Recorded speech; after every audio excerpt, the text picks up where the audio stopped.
Hello, good evening, everyone. Today we will continue our Harrison-based series, and right now we are dealing with symptoms of neurology. In last class, you have seen that we have covered syncope, we have covered dizziness and vertigo, we have covered human element weakness, we have covered sensory symptoms and examination also. So right now we will cover coma and raised ICP, coma and raised ICP. So you will ask me, sir, how coma and raised ICP is important for our setting.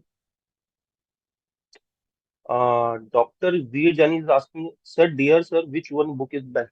So, right now, in which year you are, Dr. Veerjani? Are you in final year? Are you in internship? Or are you preparing for NEET PG? Now, compared to Harrison and Davidson, I guess Harrison is best. But if you think that Harrison is a large book, a voluminous book, you can take any notes, good notes of from any source. Na? You can take notes of medicine from any source and just correlate with it, Harrison. Okay, Virjani.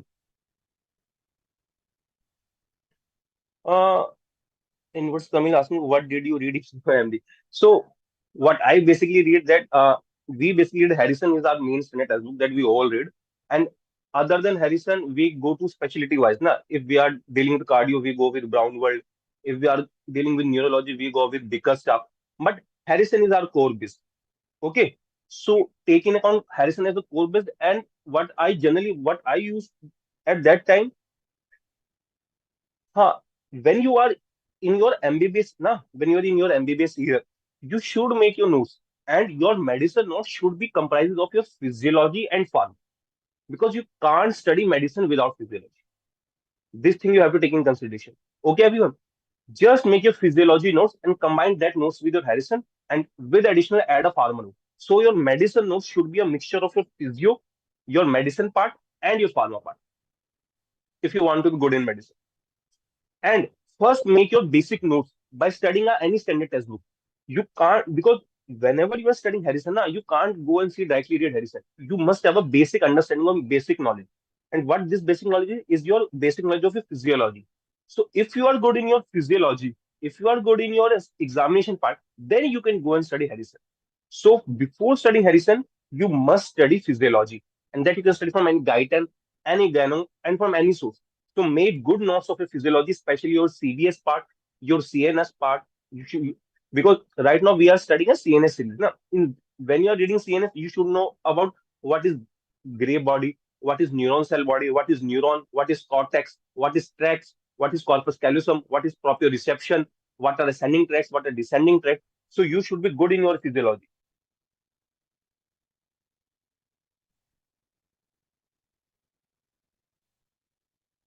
Rajesh,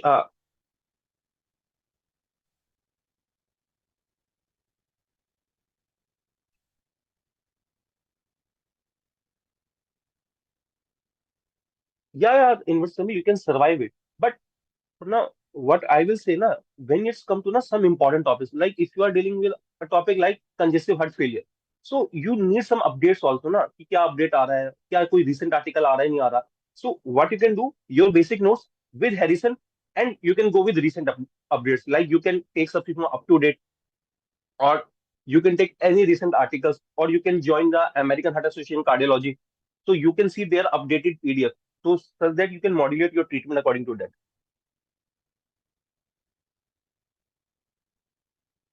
Okay, unknown boy. Rajesh, we will cover all these things after lecture. Okay, this lecture, this session is all about study. We will, if you are having any personal issue, we will cover after this. Okay, beta. So shall we start? So we are dealing with coma and raised ICP. And whenever you are studying in my class, so we all our main source which are taking we are taking from Harrison.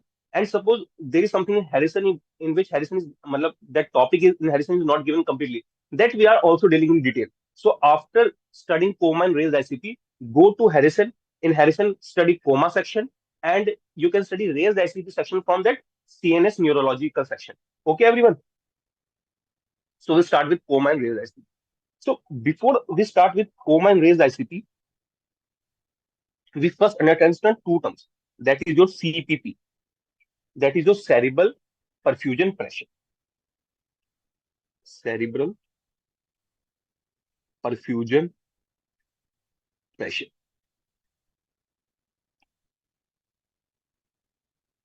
And there's another term that is CBF, that is cerebral blood flow. Okay. Now, when we are studying about CNS now, and we are studying about raised ICP, so there are two terms that always come in our mind. That is cerebral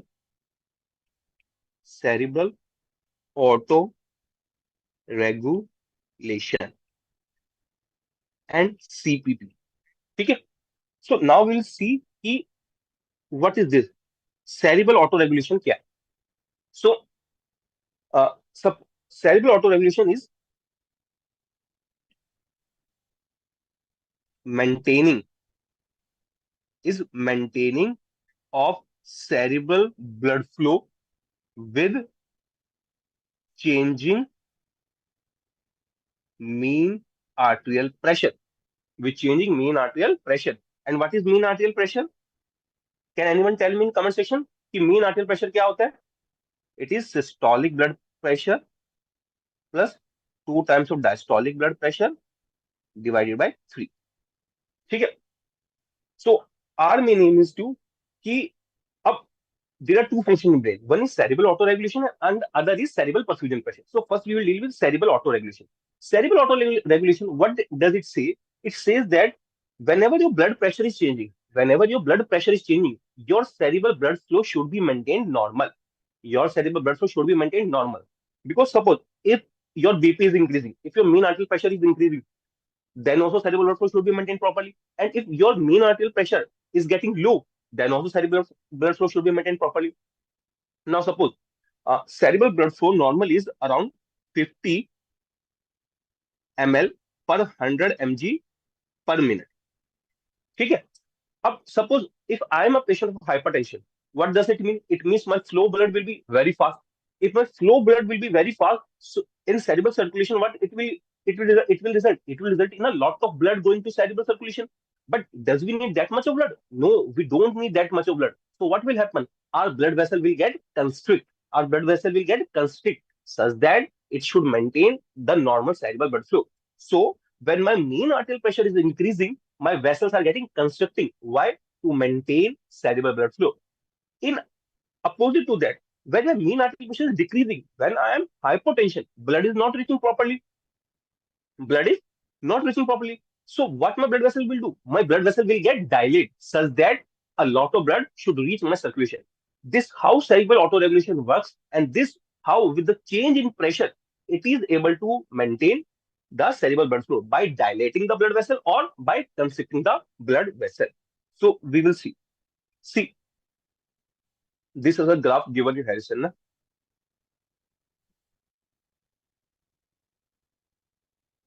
Now you can see that when your mean arterial pressure is between 50 to 150, your cerebral blood flow is normally maintained.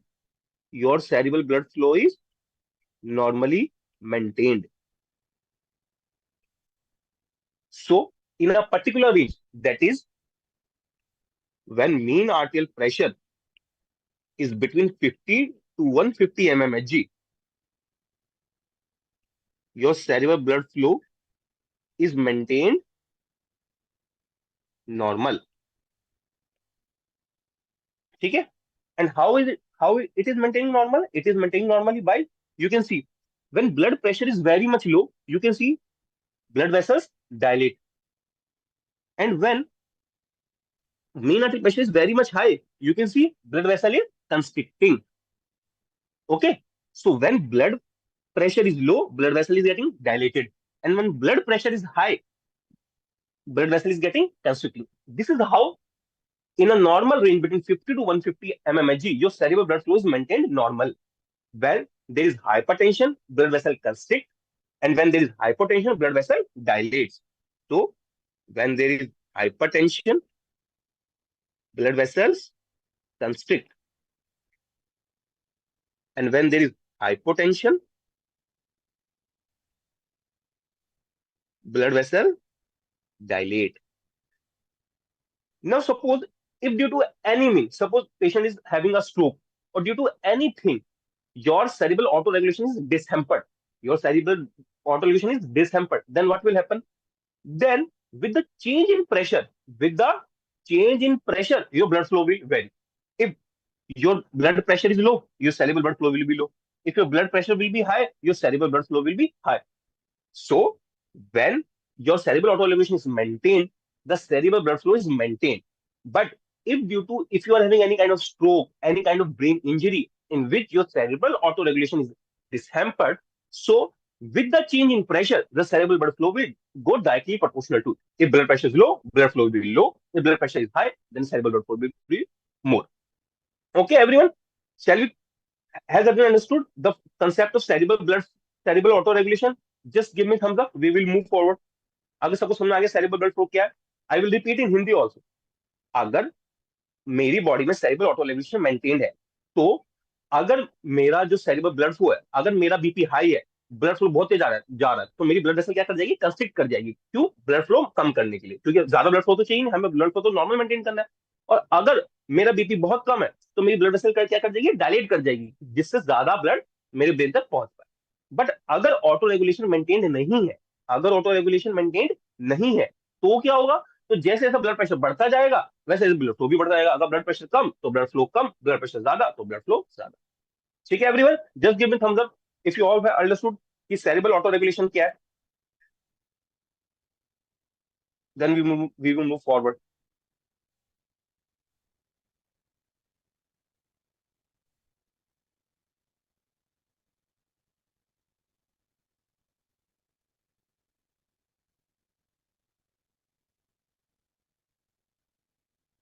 ठीक है, sure. Now we will come to our other concept. What is our other concept? Our other concept was cerebral perfusion pressure. That is cerebral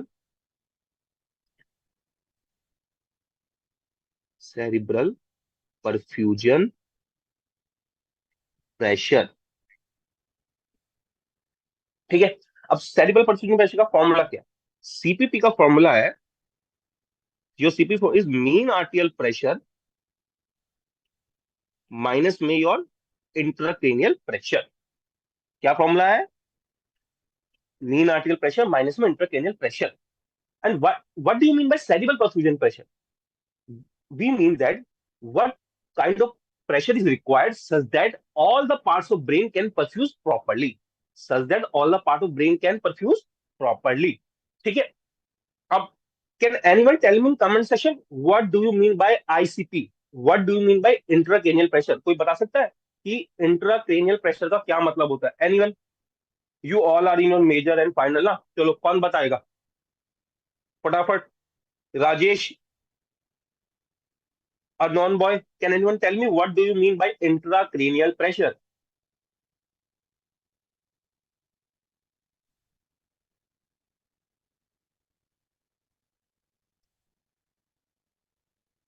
Anyone? किसी को idea? What do you mean by intracranial pressure?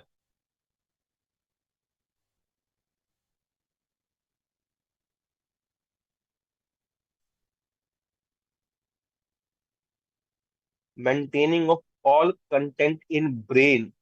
नहीं नहीं नवीन, या boss ये तो नहीं है नवीन. Maintaining of all content in brain ये नहीं है नवीन. Anyone? कोई और वाइल्ड गेस? चलो, okay. Now what is intracranial? We all know that there is a skull. ठीक है. And what are all the things present in skull? In skull is present is brain. Skull में क्या है? In skull there is brain. Okay. Other thing in skull is your CSF. Okay.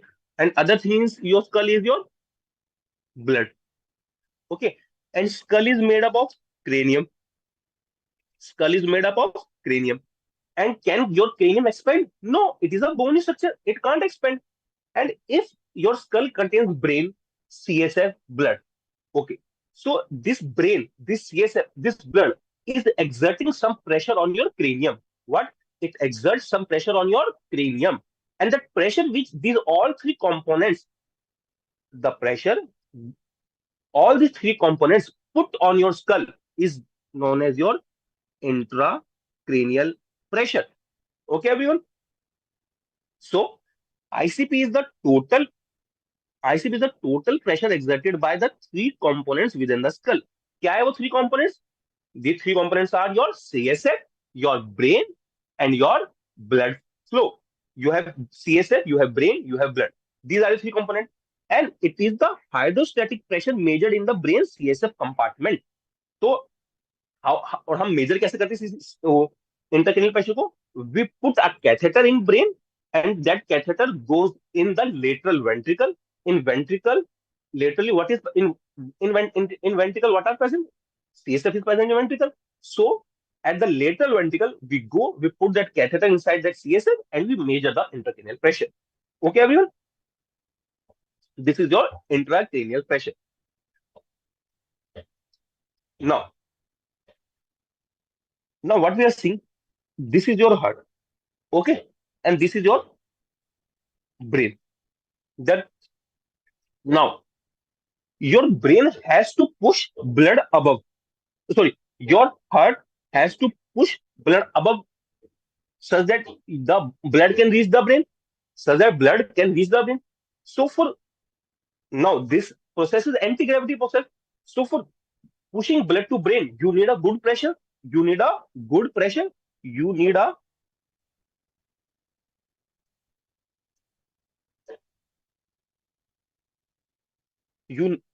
good Navi. You need a good mean arterial pressure. ठीक है, क्योंकि समझो ना, जब pressure होगा, अगर हार्ट को ब्लड ब्रेन में देना है तो हार्ट को क्या करना पड़ेगा? टाइटली स्क्वीज करना पड़ेगा, उसको अपना ब्लड प्रेशर मेंटेन करना पड़ेगा, तभी तो ब्लड ऊपर दे पाएगा. तो we need a good mean arterial pressure. Okay, and I have told you that in brain also there is pressure. In brain also there is pressure, because brain is your skull is a cranium cavity made up of bone. It can't expand, and it is having brain, CSF, and blood, so it also has some pressure. So the pressure put it by brain is your intracranial pressure. Pressure put it by brain is your intracranial pressure. So what is the cerebral CPP?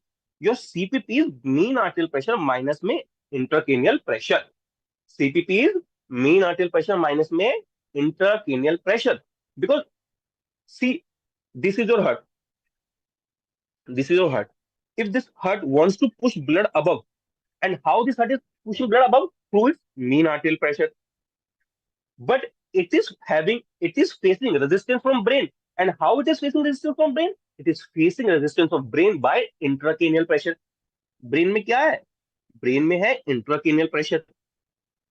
So mean arterial pressure minus intracranial pressure is your cerebral perfusion pressure. The pressure you require to perfuse every part of your skull. Okay, everyone? Have everyone got this concept? What is cerebral perfusion pressure? It is mean arterial pressure minus में intracranial pressure. Anyone? कोई doubt? Just tell me in comment section. अगर किसी को point समझ नहीं आया. Okay. So what is your normal intracranial pressure? It is around 10 to 20 mm Hg. Okay. Normal intracranial pressure is 10 to 20 mm Hg. And what is increase intracranial pressure? It is greater than 25 mm Hg for greater than 5 minutes. ठीक है. अभी intracranial pressure क्यों बढ़ेगा? Someone will ask you, sir, why will this intracranial pressure will rise? Now, this is your skull. Okay, this is a bony chamber. It can't expand, and it is already having a brain, a blood, and a CSF. So it can't expand. Now, suppose if there is any kind of tumor, if there is any kind of bleed inside the brain, what will happen? Its pressure will increase because it can't expand. So its intracranial pressure will increase. And if this intracranial pressure will increase, what brain will try to do? Brain will try to herniate its skull. If pressure in brain will increase, what it will try? It will try such that the brain present inside skull should go down. See this diagram. Your brain parenchyma volume is 1400. Your blood is 150, and your CSF is 150. All are fixed. Okay, sir. Now suppose if in this diagram you can see there is a tumor, and this is a large tumor, and this is a more large tumor. What is it? This is going to lead to it will going to lead to increased intracranial pressure. And what this tumor will do? This tumor will do a herniation. This tumor will do, good. Naveen is saying is Mornia-Kelly doctrine principle. Yeah, Naveen, you're right. This is a Mornia-Kelly doctrine principle. So, if due to this blood, pressure inside the brain is rising, so how does brain will accommodate this pressure? It will it will push its components. That is what is present inside your skull. It is brain, so it will push brain downward. And if brain will go downwards, what is this known as? It is known as brain herniation. You are seeing brain is going down. Here brain is shifting also. So shifting of brain will be there to accommodate that pressure. To accommodate that pressure, because your skull is a fixed bony cavity, and in that is your present your brain, your blood, and your CSF, and these are present in such a way that there is no chance of expansion if any small thing comes. So if any small thing, a tumor, a bleed will come, soon your intracranial pressure will rise, and to accommodate the intracranial pressure, what your skull will do? It will try such that your brain should go downward. So what does it mean when your brain go downward? It means brain will herniate. It means brain will herniate. Anyone कोई doubt यहाँ तक? सबको समझ में आ गया कि brain herniation क्यों होता है and how does intercranial pressure do a brain herniation? किसी को कोई doubt? Just tell me in comment section. Now I have told you that कि इंक्रीज आईसीपी क्या होता है. It is greater than 25 mmHg for greater than 5 minutes. Okay. Now what is our goal? What is our aim? Our aim is that your intracranial pressure should be less than 20 mmHg and your cerebral perfusion pressure should be greater than 60 mmHg. Okay. And what is cerebral perfusion pressure? It is mean arterial pressure minus mean intracranial pressure. And your normal systolic pressure is 120 and normal diastolic is 80. So if you put in mean arterial pressure formula, it will be around 95 mmHg. And what our target of intracranial pressure is? We want that our intracranial pressure should be less than 20 mmHg. Less than minus में 20 mmHg, which is around 75 mmHg. Okay, so our cerebral perfusion pressure should be between 60 to 80 mmHg. This is our goal. This is our goal. Yes, good Naveen. That will cause patient. It will lead to uncle herniation.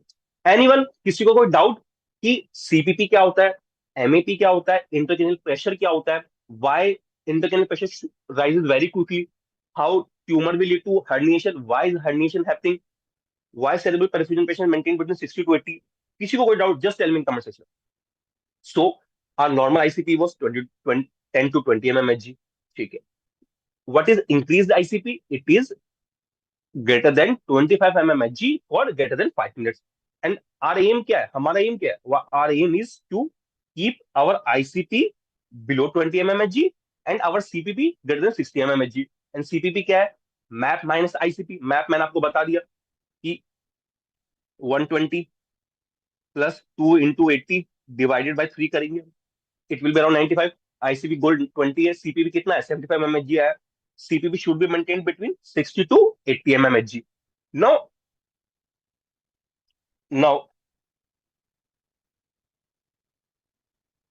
CPP is mean arterial pressure minus mean intracranial pressure.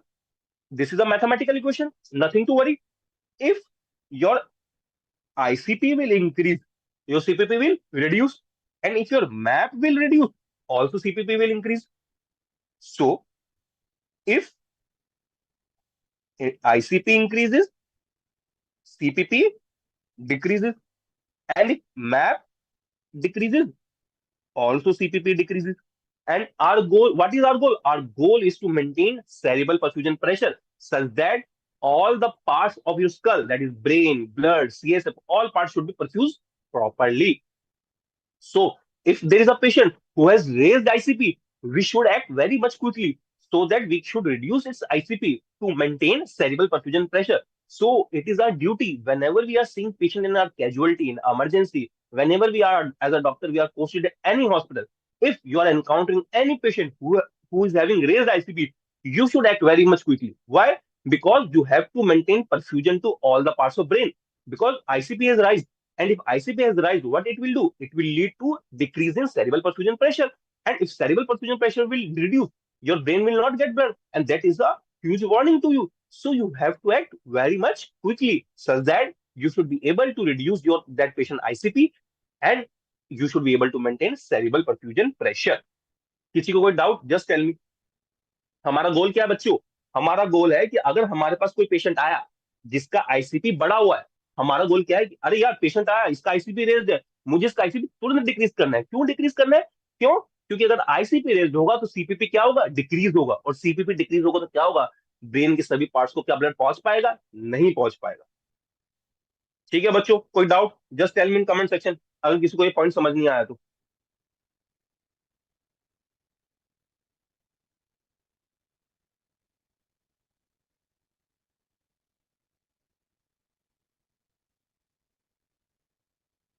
सब okay इस concept तक? ठीक है. Cerebral perfusion pressure की normal range क्या थी? 60 to 80 mm H. अगर CPP less than 60 हुआ तो क्या होगा? क्या ब्लड पहुंच पाएगा? नो. तो it will lead to infarct. And अगर सीपीपी ग्रेटर देन 80 हुआ, मतलब बहुत ज्यादा ब्लड पहुंच गया, तो क्या होगा? हेमरेज. हेमरेज. Okay everyone?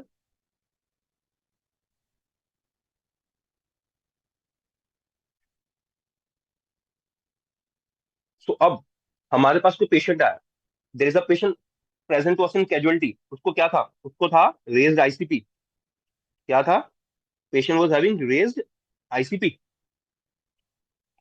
अब रेज्ड आईसीपी में क्या होगा?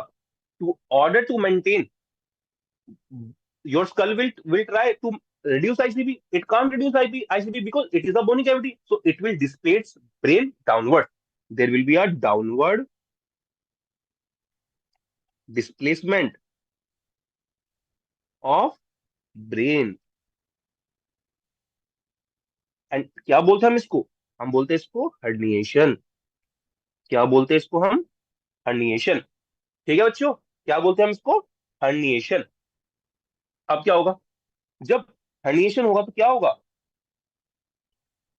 अगर हमारा ब्रेन कैसे है? सबसे ऊपर हमारा सेरिब्रम है. सेरिब्रम के नीचे क्या आती है? ब्रेन स्टेम आती है. अगर सेरिब्रम जो हमारा ब्रेन का पार्ट है वो हर्निएट होगा तो किस पे कंप्रेस करेगा? वो कंप्रेस करेगा हमारी ब्रेन स्टेम पे. तो there will be a compression of brain stem.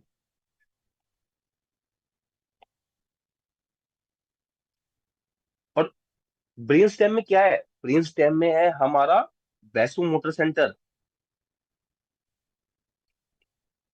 हमारा रेस्पिरेटरी सेंटर, हमारा मेड्यूला में. तो अगर ब्रेन स्टेम कंप्रेस होगी तो क्या होगा? हमारा BP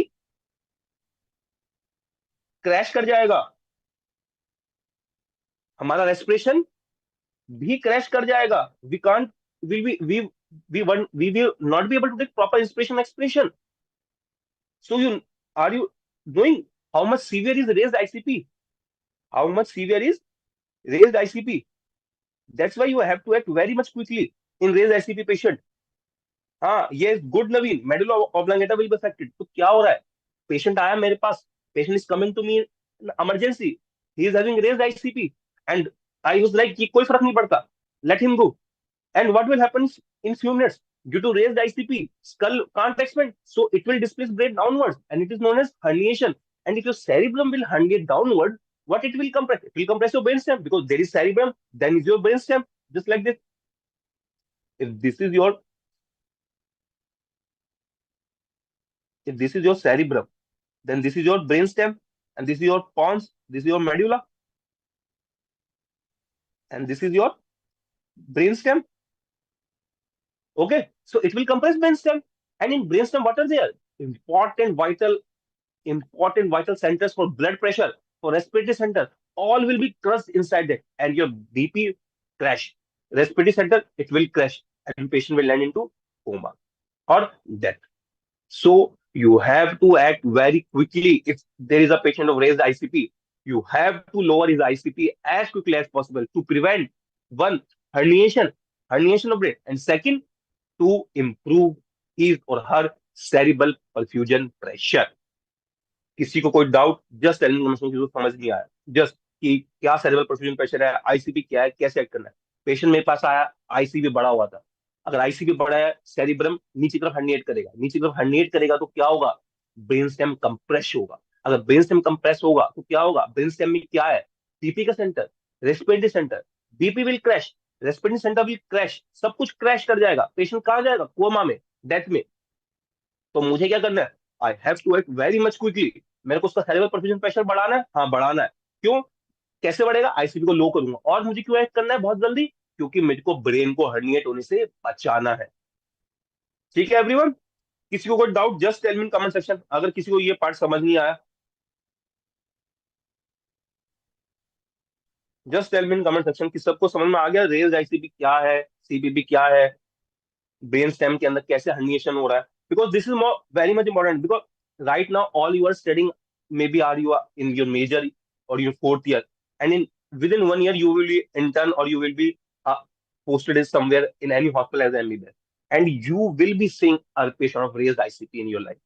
And if ever you will do emergency duty, you will find one or two patients of raised ICP, and you have to act as quickly as possible. Okay, everyone? Quick doubt? Just tell me in comment section. If okay with all this concept, give me a thumbs up. Then we will proceed further. अगर सबको समझ में आ गया यहाँ तक तो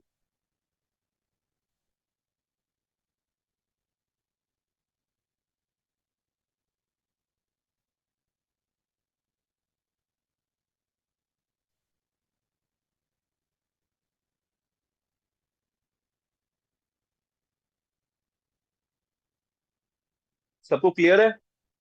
आगे चले हम? कोई डाउट किसी को?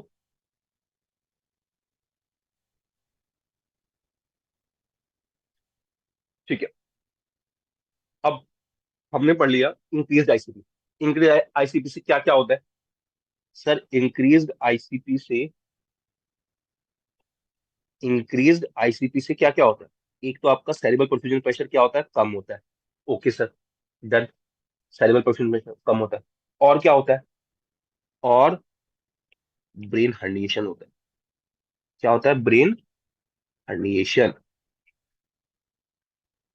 ठीक है, अब ब्रेन हर्निएशन क्या होता है? We will study no. Brain herniation is displacement of your brain part, displacement of your brain. क्या? Displacement of your brain. सब तो first and most common is your transtentorial herniation. Most common is transtentorial herniation. ठीक है, now we will study one by one. So see first this is your first herniation. This is cingulate or also known as subfalcine herniation. क्या बोलते हैं इसको? Cingulate या सबफेल्साइन herniation. अब इसमें क्या हो रहा है यार? हमें सर ये सब we are seeing that some part of brain is being shifted on other side. Some part of your brain is shifting on other side.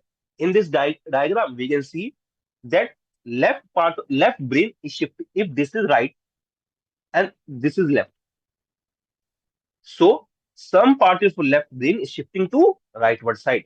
So what is singular and subfalcine herniation? So subfalcine herniation is also known as midline shift or cingulate herniation. क्या बोलते हैं इसको? इसको बोलते हैं midline shift भी बोलते हैं। और सिंगुलेट हर्निएशन भी बोलते हैं। It is generally caused by unilateral, frontal, parietal or temporal of disease that pushes ipsilateral cingulate gyrus beneath the free edge of the fox cerebri to the opposite side due to raised ICP. So what does this mean? He is saying that your cingulate gyrus, suppose your left side cingulate gyrus, so left side cingulate gyrus will go to right side, and if right side cingulate gyrus, it will go to left side beneath the your left side cingulate gyrus. Suppose if this is your two parts of your brain, this is your right brain, this is your left brain. And so your left brain will go inside the will go beneath your right brain. And what is going beneath? Your cingulate gyrus of left brain is going beneath the right brain. Okay, everyone? And if some part of your brain is going beneath the other part, there is horizontal shift. This is also known as your midline shift. So many of times you see na city कि midline shift हो गया, midline shift हो रहा है, midline shift हो रहा है. It is very much serious condition कि sir midline shift हो गया. This is your midline shift. That is your subfalcine herniation. अब क्या होता है? See, this is your corpus callosum. क्या है? ये हमारा कॉर्पस कैलोसम. ठीक है. ये क्या ऊपर कॉर्पस कैलोसम की, ये दिस इज योर सिंगुलेट गायरिस. क्या है ये? सिंगुलेट गायरिस. अदर फिगर देखते हैं. ये क्या है आपका? सिंगुलेट गायरिस. क्या है? सिंगुलेट गायरिस. सबको समझ आ गया सिंगुलेट गायरिस कैसा है? ये रहा. सब समझ में आ गया सिंगुलेट गायरिस कैसा है. अब क्या हो रहा है? ये रहा सिंगुलेट गायरिस आपका सीटी स्कैन पे. क्योंकि क्योंकि because we are seeing your midline shift कहाँ? सीटी स्कैन पे आता है ना, ब्रेन ब्लीड करके आता है. वी हैव टू नो कि सर्जरी करनी है नहीं करनी. How will be decide if we have to operate or not? कि midline shift is greater than 5 mm or not. So midline shift is important. And who is doing midline shift? Your subfalcine herniation. So this is your cingulate gyrus. Everyone can see this part. This is your cingulate gyrus. Okay, everyone? ठीक है. Now see this diagram. This is subfalcine herniation. क्या है ये? Subfalcine herniation. अब क्या हो रहा है? This cingulate gyrus, this cingulate gyrus is going. Suppose this is the left side. I will do this. Suppose this is left. Okay sir. And this is right. Okay sir. Now you can see your left cingulate gyrus, your left cingulate gyrus is going beneath the right brain. Your left cingulate gyrus is going beneath the right brain. Okay, everyone? You are seeing this? Your left is going beneath the right brain. And you can see in CT, it is acting as a midline shift. I will give you another diagram. See this. This is your fox cerebri. Your cingulate gyrus. Yeah, good. Now it is a midline shift of cingulate gyrus. Your cingulate gyrus is going beneath the right brain. And what does it is doing? It is doing midline shift. It is doing midline shift. So our main purpose of telling you is that whenever in next time you are encountering any city, and especially whenever you push in any surgery department or in medicine department, there is a patient of bleed, a tumor of raised ICP, or you are pushing in radiology department, you are seeing a midline shift. A thing should always come in mind. It is subfalcine herniation. It is shifting of a singlet gyrus of one side beneath the brain of other side. Okay, everyone? Just give me a thumbs up if everyone has understood this concept of cingulate herniation or subfalcine herniation, and in CT it is known as midline shift. Anyone किसी को doubt? Just tell me in comment section अगर सबको समझ में आ गया कि सबफेल्सन herniation क्या है.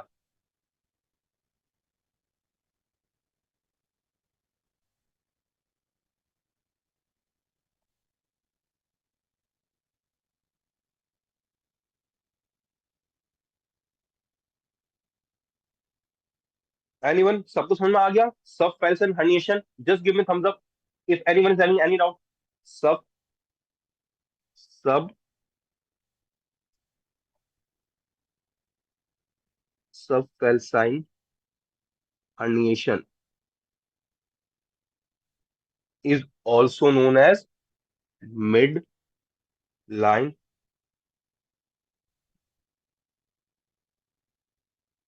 So Naveen is asking, sir, in which case it is? Any kind of case, yeah. If it is tumor or it is bleed, any kind of thing which is pushing your brain horizontally, pushing your brain horizontally. It is a horizontal shift. कैसा shift है? It is a horizontal shift.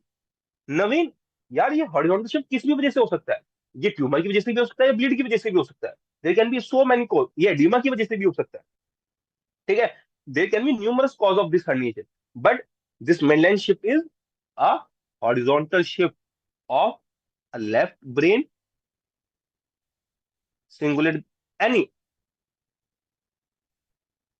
of any part of your brain to other part, that is horizontal shifting of brain is there. Okay. Other type of herniation is your trans transcalibral. What is your transcalibral? In this, what is happening? There is your skull. The the brain tissue is going outside the skull. The brain tissue is going outside the skull. This is your transcalibral. The brain tissue is going the outside the skull. Now we will come to other type of herniation. That is your third, central transtentorial herniation, and fourth, your uncal transtentorial herniation. Okay, Abhinav? Now there is a one thing now we all studied, that there is something known as supratranstentorial and something known as infratranstentorial. There is something known as supratranstentorial. Yeah, Naveen, any kind of hemorrhage can be there. It's not compulsory कि ये epidural hematoma में होगा. It can happen subdural also. हाँ,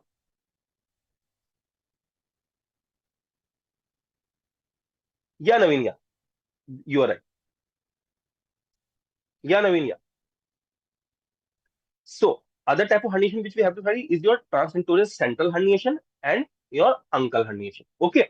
Now, we all come to encounter these two terms. One is supratentorial, and another is your infratentorial. So, what is this tent? This is a tent formed by your tentorium cerebri. And what are these tentorium cerebri? They are a dual sheet. They are a dual sheet fold of a dura mater. They are a dual sheet of fold of dura mater. This is your transtentorium cerebri. This transtentorium cerebri separates your brain in two compartments. One is your supratentorial and other is your infratentorial. And super tentorial में क्या है? Super tentorial में is your cerebrum. And infratentorial में क्या है? In infratentorial is your brain stem, that is mid brain, pons, medulla, and your cerebellum. So there is a fold of dura mater which is known as transtentorium cerebri. There is a fold of a dura mater which is known as tentorium cerebri. There is a fold of dura mater which is known as tentorium cerebri, which is separating your brain in two compartments. One is your supratentorial and other is your infratentorial. See this other diagram. This is your tentorium cerebri. Okay, it is dividing brain two part compartment. Above is supratentorial and other is your infratentorial. Because now we are studying transtentorial herniation. हम क्या पढ़ने वाले हैं? हम transtentorial herniation पढ़ने वाले हैं, जिसमें दो है. एक आपकी सेंट्रल है और एक आपकी अंकल herniation है. So before we go in transtentorial herniation, we should know what do you mean by supratentorial and infratentorial. Yeah, Naveen, you are right. So, see, this is your. So Naveen is like, sir, I am third year student. Please make video on clinical. So, which type of video do you know want? Because in our lectures we are doing clinical correlation only, Naveen. We are studying coma. In last, we will see.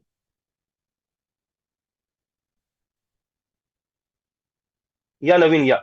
So now, right now, we are studying coma. In last, in when we will finishing our lecture, we will study neurological examination of a coma patient or neurological examination of a patient of having raised ICP. Okay, Naveen. We will studying in this lecture only. Any class we will do, we will in the last, because in my previous lecture, that is of your human element weakness, that is your dizziness vertigo, and that is of your sensory system. We have the examination in the end of all systems. So in this lecture also, when we will finishing our class, we will doing neurological examination of a patient of raised ICP and neurological examination of patient of coma. Okay, Naveen? So this is your tentorium. क्या है ये? Tentorium है, यानी क्या कर रहा है, ये दो पार्ट में सेपरेट कर रहा है. अबव सुप्राटेंटोरियल है और बिलो क्या है? इंफ्राटेंटोरियल. ओके. और इंफ्राटेंटोरियल में क्या क्या आ रहा है? आपका मिड ब्रेन आ रहा है, आपका पॉन्स आ रहा है, आपका मेड्यूला आ रहा है, एंड आपका सेरिबेलम आ रहा है. और अबव में क्या आ रहा है? आपके सेरिब्रम. ओके एवरीवन, अब आगे चलते हैं. See the tentorium cerebelli. Okay, this is lateral view. So this is your tentorum, tentorium, infratentorial. क्या क्या है? सेरिब्रल, सेरिबेलम है. और ये क्या है? आपका मिड ब्रेन है. ये क्या है? आपका पॉन्स है. और ये क्या आपकी medulla. So this line, if we take further, it is cerebellum and brainstem, and above is supratentorial is your cerebrum. क्या है above? Cerebrum. Okay, everyone, just give me a thumbs up अगर सबको समझ में आ गया कि टेंटोरियम सेरिबेलाई क्या है. Tentorium cerebelli is a dual fold of a dura mater. क्या है ये? ड्यूरामेटर का फोल्ड है. ये ड्यूरामेटर का एक फोल्ड है जो क्या कर रहा है? जो ब्रेन को दो पार्ट में डिवाइड कर रहा है. एक सुप्राटेंटोरियम, एक है इंफ्राटेंटोरियम. सुप्राटेंटोरियम में आपका सेरिब्रम आता है और इंफ्राटेंटोरियम में आपका ब्रेनस्टेम आता है. Okay Naveen, good.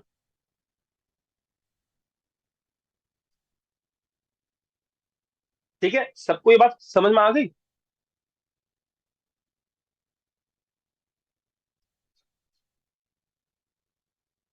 C I will draw a diagram also.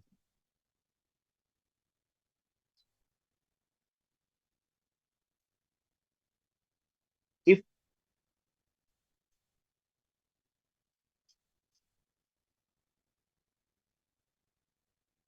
Okay. What happened, why are you saying thank you? Just tell me. So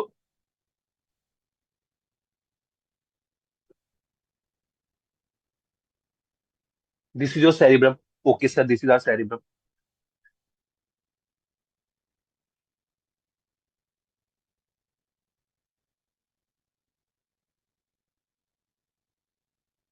this is your tentorium सेरिबलाई.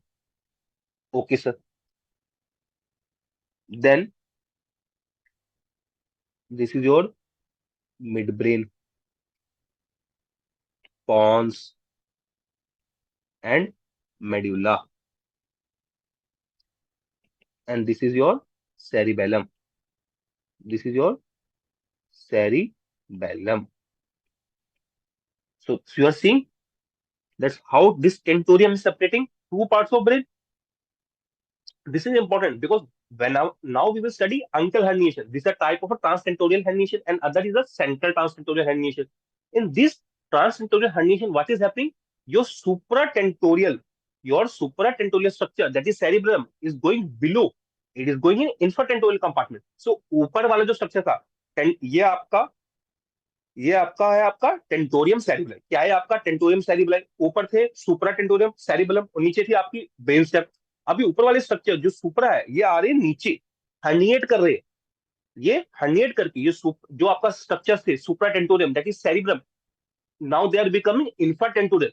अब इंफ्राटेंटोरियल में तो लिमिटेड स्पेस है because infratentorial already having cerebellum and mid brain and brain stem. अब above structure, that is the supratentorial structures, if they come, they will come below. What they will do? They will compress base stem. And why this above structure, that is your cerebrum, is coming below? It is coming below क्योंकि यहाँ पे क्या है? कोई bleed हो गया है, कुछ ब्लीड हुआ है या कुछ हेमरेज हुआ है. There is a bleed and this bleed is resulting in raised ICP. And अगर रेज्ड आईसीपी तो है तो क्या होगा? It will herniate. It will herniate. ठीक है. So first we will study uncle herniation. Now, see this diagram again. This is your falx cerebelli. This is falx cerebelli. And this is your tentorium cerebelli. This is your tentorium cerebelli. You can see this opening, this opening, this opening. This is the opening from where brainstem goes downward. This is the opening from where brainstem go, brainstem go downwards. क्या होता है brainstem? Downwards. Okay, everyone? Have you understood this? See, this is my hand. Suppose this is my hand. This is your tentorium cerebri. It is like this. Can you see this? It is like this. And from this gap, what is going? Your brainstem is going. Your brainstem is going. From this gap, your brainstem is going. And what is on this part of the tentorium cerebri? Your cerebral hemisphere is sitting on this part. Your cerebral hemisphere are sitting on this part. So this is like this. And in between this, suppose this is your brainstem. It is going in this. Okay, your brainstem is going. And what is on this part? Suppose this is your cerebrum. So this cerebrum is sitting on this tentorium cerebri. This cerebrum is sitting on tentorium cerebri. And this gap in between this tentorium cerebri, your brainstem is going. Okay, everyone? Now, we will see other diagram also.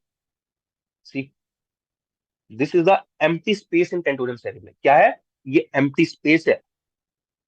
What is it? This is the empty space in tentorium cerebri. कौन जा रहा है इसके अंदर से? Who is going from this empty space? Your brainstem is going, and on your tentorium cerebri surfaces. If this is your tentorium cerebri surface, what is sitting on this? This is your cerebrum. Cerebrum is sitting, and you can see this falx cerebri. This is separating right and left cerebral hemisphere, and the cerebrum is sitting on tentorium cerebri. You are seeing this is my tentorium cerebri. This is a cerebral hemisphere. Suppose this is your cerebrum. It is sitting on your tentorium cerebri, and this is your, and in between this is going your brainstem. This white pencil is your brainstem.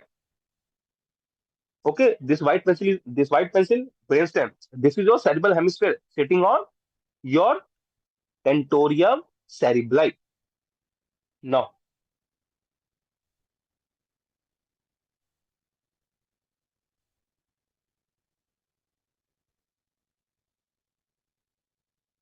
now I will draw a diagram na, for you.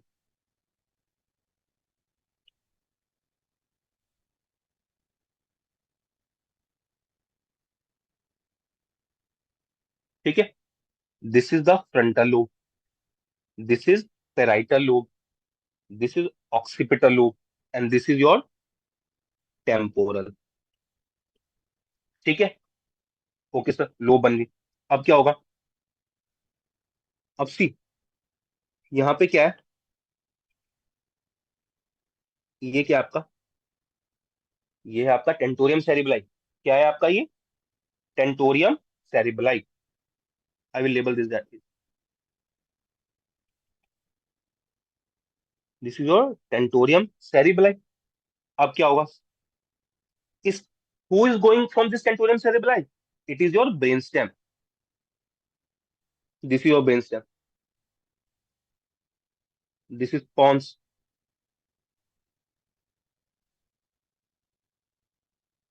No Naveen, tentorium cerebelli. See, this is that, this is tentorium cerebelli. ये क्या होते हैं? ये dura mater की sheet होती है.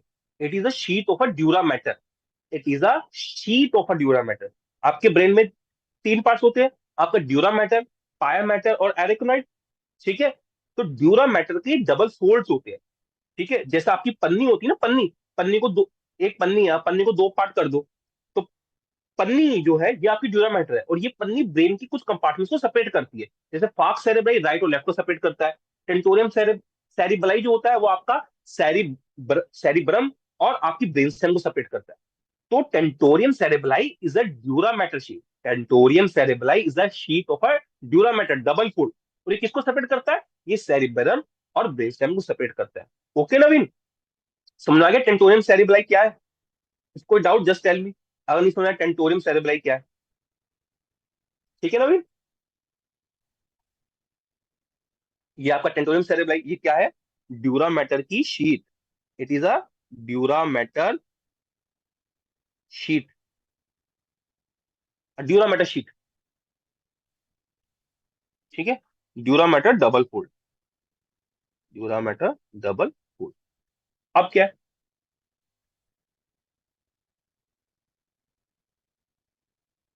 अब ये आगे आएगा। तो this is your pons, this is your medulla. Okay, और स्कल में से कहा, and from skull, this is skull, it will leave as a from foramen magnum. We all know ना कि फोरामन मैग्नम से बेस बाहर निकलती है। एंड पीछे क्या है ये आपका सेरिबेलम, सेरिबेलम। और ये टेंटोरियम सेरिबेलाई क्या है, ऐसे ठीक है। सबको समझ में आ गया टेंटोरियम सेरिबेलाई क्या है? जस्ट टेल मी अगर किसी को डाउट है तो। ब्रेन की lobes, frontal, parietal, occipital, temporal. तो अगर ये मेरा ब्रेन है, this is frontal, parietal, occipital, temporal. I will repeat, frontal, parietal, occipital, temporal. ठीक है। अब ये सेरिब्रम ये किसके ऊपर है? ये है आपका टेंटोरियम सेरिब्लाई के ऊपर। If this hand, if my this hand is tentorium cerebelli, this lobe of cerebral hemisphere is sitting like this. See, so temporal lobe is in close vicinity with your tentorium cerebelli.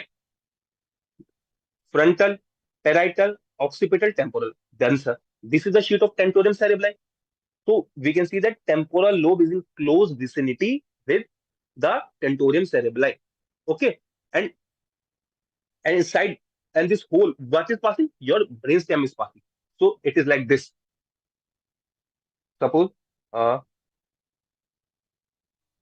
mm, suppose this pencil is your brainstem. This pencil is your brainstem, and these are your lobes. Are you seeing? These are lobes, and this how brainstem is passing. These are frontal, parietal, occipital, temporal lobe, and in temporal lobe, what is passing? Your brainstem is passing. Your brainstem is passing. Okay, everyone. सबको diagram समझ में आ गया? जिसको नहीं समझ आया just tell मी, अगर डायग्राम नहीं समझ में आया तो I will make another diagram for you also for explaining again.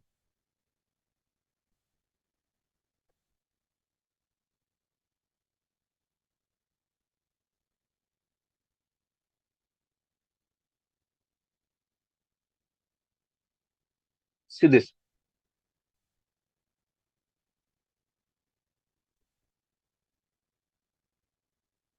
Yeah,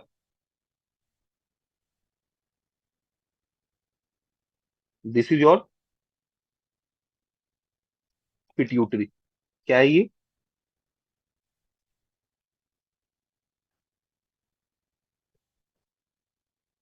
this your pituitary gland. ठीक है,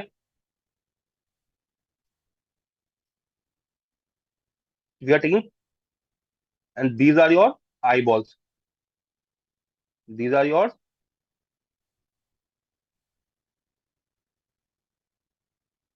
this is your middle cranial fossa, this is your anterior cranial fossa.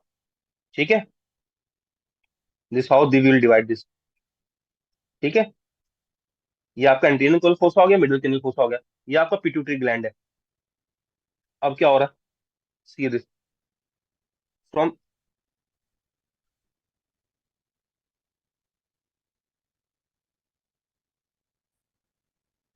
This is your, this is your tentorium cerebelli. और यहां से कौन पास कर रहा है आपका? यहां से आपका ब्रेन स्टेम या मिड ब्रेन पास कर रहा है। और इसके ऊपर कौन बैठा है? इसके ऊपर सेरिब्रम बैठा है। तो ये आपकी आई है, यहाँ आपका सेलर टूसी का है, ये आपका पिट्यूटरी ग्लैंड है, ये आपका एंटीरियर किनल फोसा है, ये आपका मिडल किनल फोसा है, ये आपका टेंटोरियम सेरिब्राई की शीट है। जिस शीट में से कौन पास कर रहा है? मिड ब्रेन पास कर रहा है। कौन पास कर रहा है जिसमें से? मिड ब्रेन पास कर रहा है।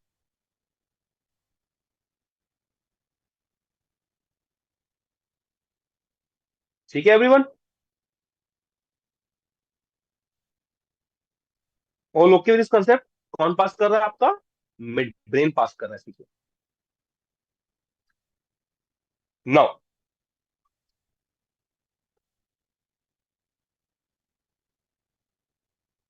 अभी हमने we have seen that this that your temporal lobe that your temporal lobe is in close vicinity with your tentorium cerebri. And see, this this is your frontal lobe, and this blue is your temporal lobe. Yes, Navi, you are right. This is your temporal lobe. And see this part in temporal lobe, this is your uncus. Got? This is your uncus. This is your uncus. Everyone understanding this? In temporal lobe, this is your uncus part. Now, just see my hand.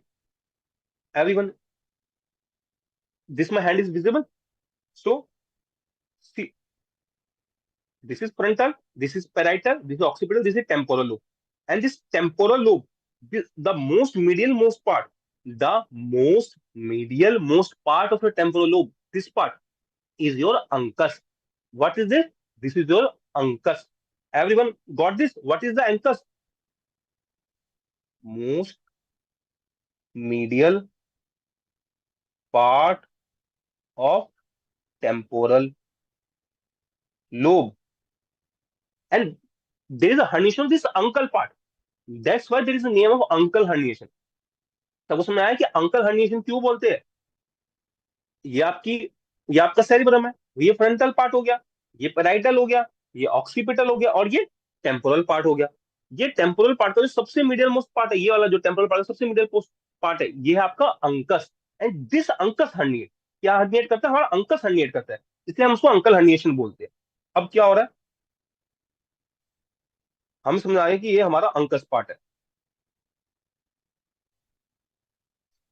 अब due to any problem, अब मान लो there is a trauma, there is a bleed, तो what will happen? This cereb now suppose this is the cerebrum, ठीक है. इस side, this my left side, मान लो यहाँ पे कोई ब्लीड या ट्यूमर हो गया, यहाँ पे कोई ब्लीड या ट्यूमर हो गया, तो क्या होगा? ये पार्ट क्या करेगा? हर्निएट करेगा, नीचे तरफ जाएगा. और नीचे में कौन सा पार्ट जाएगा? ये अंकल वाला पार्ट जाएगा. कौन सा? ये आपका अंकल वाला पार्ट क्या जाएगा? नीचे जाएगा. और कहां से नीचे जाएगा? From where it will descend? It will descend through tentorium cerebrum, and it will go. Now this is the supratentorial structure right now. Your uncus, the most middle most part of the temporal lobe is the supratentorial structure. Now, due to tumor on this side, it will descend down and it will become infertentorial structure. It will become infertentorial structure. And the part which is herniating most probably is your uncus part of temporal lobe. That's why it is known as uncal herniation. Everyone got this? Just give me a thumbs up अगर इस part को समझ में आ गई. ठीक है. अब क्या होगा?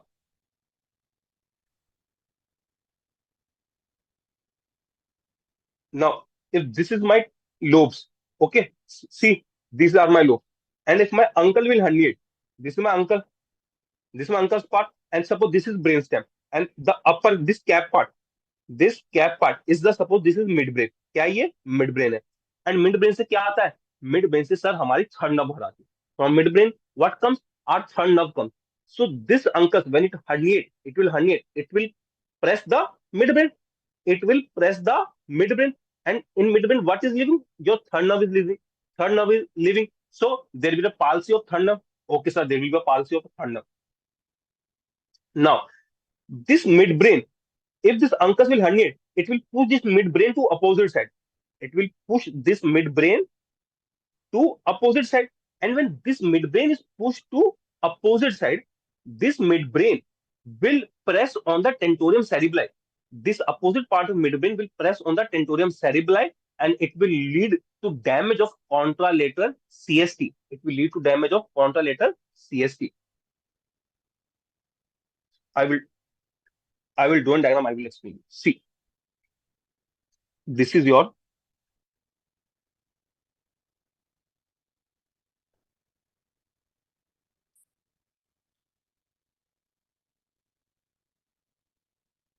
brain. ठीक है.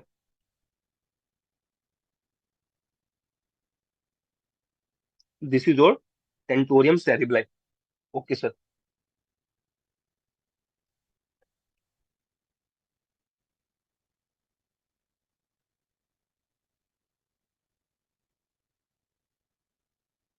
These are your cerebellum, and this is your midbrain. Okay, everyone. This is your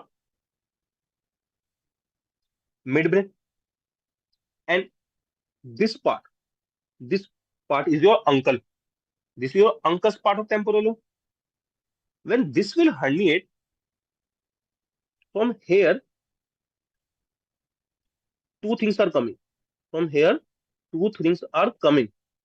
क्या क्या आ रहा है? One is your third nerve. One is your third nerve, and other is the posterior cerebral artery. From here, two things are coming. One is your third nerve and posterior cerebral artery from midbrain. So they will be present. Okay. And after, what will happen? Your midbrain from this, it will shift.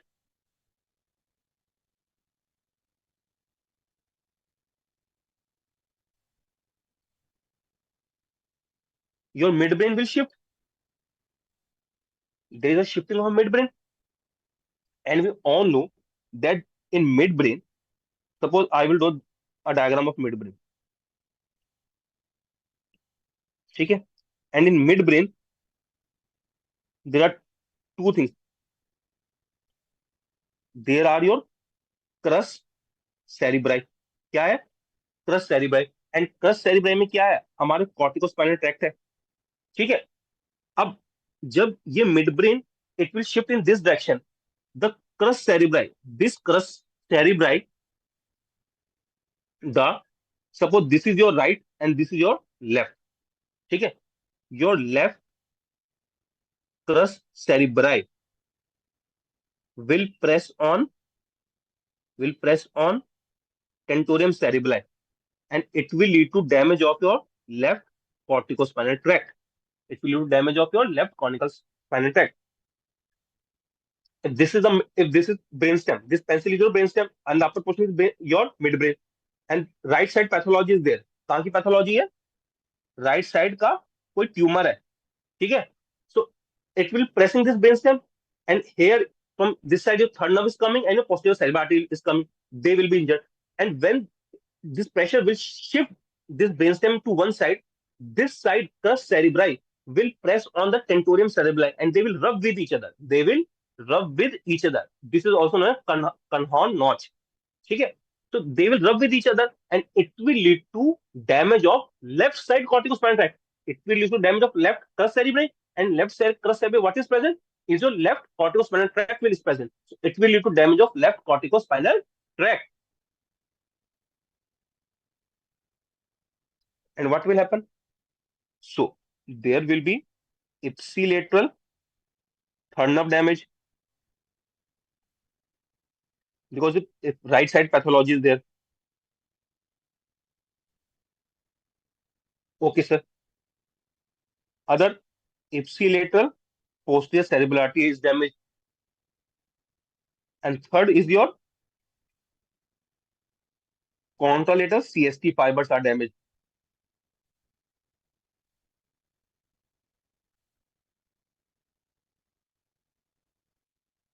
Contralateral CST fibers are damaged. What it will do? It will lead to ipsilateral hemiplegia. क्योंकि अगर कॉन्ट्रल damage हो, तो अगर कॉन्ट्रल CST गया तो weakness कहाँ आती है? अपोजिट साइड में आती है. Okay.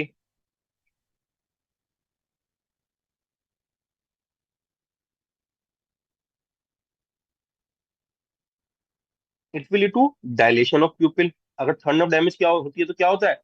There is dilation of pupil, and और पीछे जाता है तो क्या होता है? Contralateral homonymous hemi anopia. ये कॉन्ट्रालेटरल होमोनियस हेमी एनोपिया की होता है. It we will study in other class. Third nerve के अंदर क्या होता है? In third nerve there are your parasympathetic fibres, and parasympathetic, what it do construction of pupil. And if these parasympathetic fibers of third nerve are damaged, it will do dilation of pupil, and your contralateral CST is being getting damaged. So if contralateral CST is getting damaged, what it will do? It will do ipsilateral hemiplegia. So here ipsilateral pupil and ipsilateral hemiplegia is there. This is the most interesting thing. क्या कि ipsilateral third nerve plus ipsilateral hemiplegia is there, because in our last lecture we have studied that especially in brainstem lesion, there is crossed hemiplegia. There is crossed hemiplegia. Why there is crossed hemiplegia? Because suppose if this is midbrain and this is third nerve nuclei and third nerve nuclei of right and left side, and suppose if this third nerve is damaged, okay, and corticospinal tract from this side, these are CST fibers. So of left, if CST of left side is gone, then right side hemiplegia, but left side cranial nerve is gone. So normally brainstem has a crossed hemiplegia, but here what we are seeing? Here we are seeing that ipsilateral palsy and ipsilateral hemiplegia. This is normally what used to happen in brainstem region, crossed hemiplegia. But right now, what is happening? It is ipsilateral third nerve plus ipsilateral hemiplegia. Anyone, any doubt till now? Naveen, anyone suppose समझ में आ गया कि why in uncle herniation is your ipsilateral third nerve damage and why there is ipsilateral hemiplegia? Just give me thumbs up अगर इस बात सबको समझ में आ गई है तो. Just give me thumbs up अगर यहाँ तक सबको समझ में आ गई कि ipsilateral third nerve क्यों है और क्यों ipsilateral hemiplegia.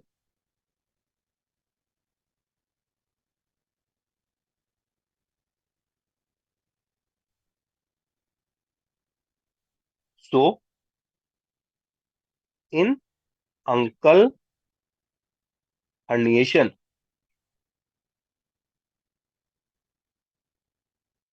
pushes midbrain to opposite side.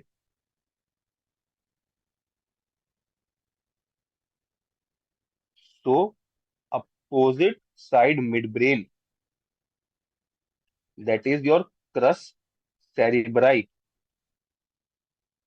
It rubs against notch of Tentorium cerebri, and this is known as your Carhon's notch.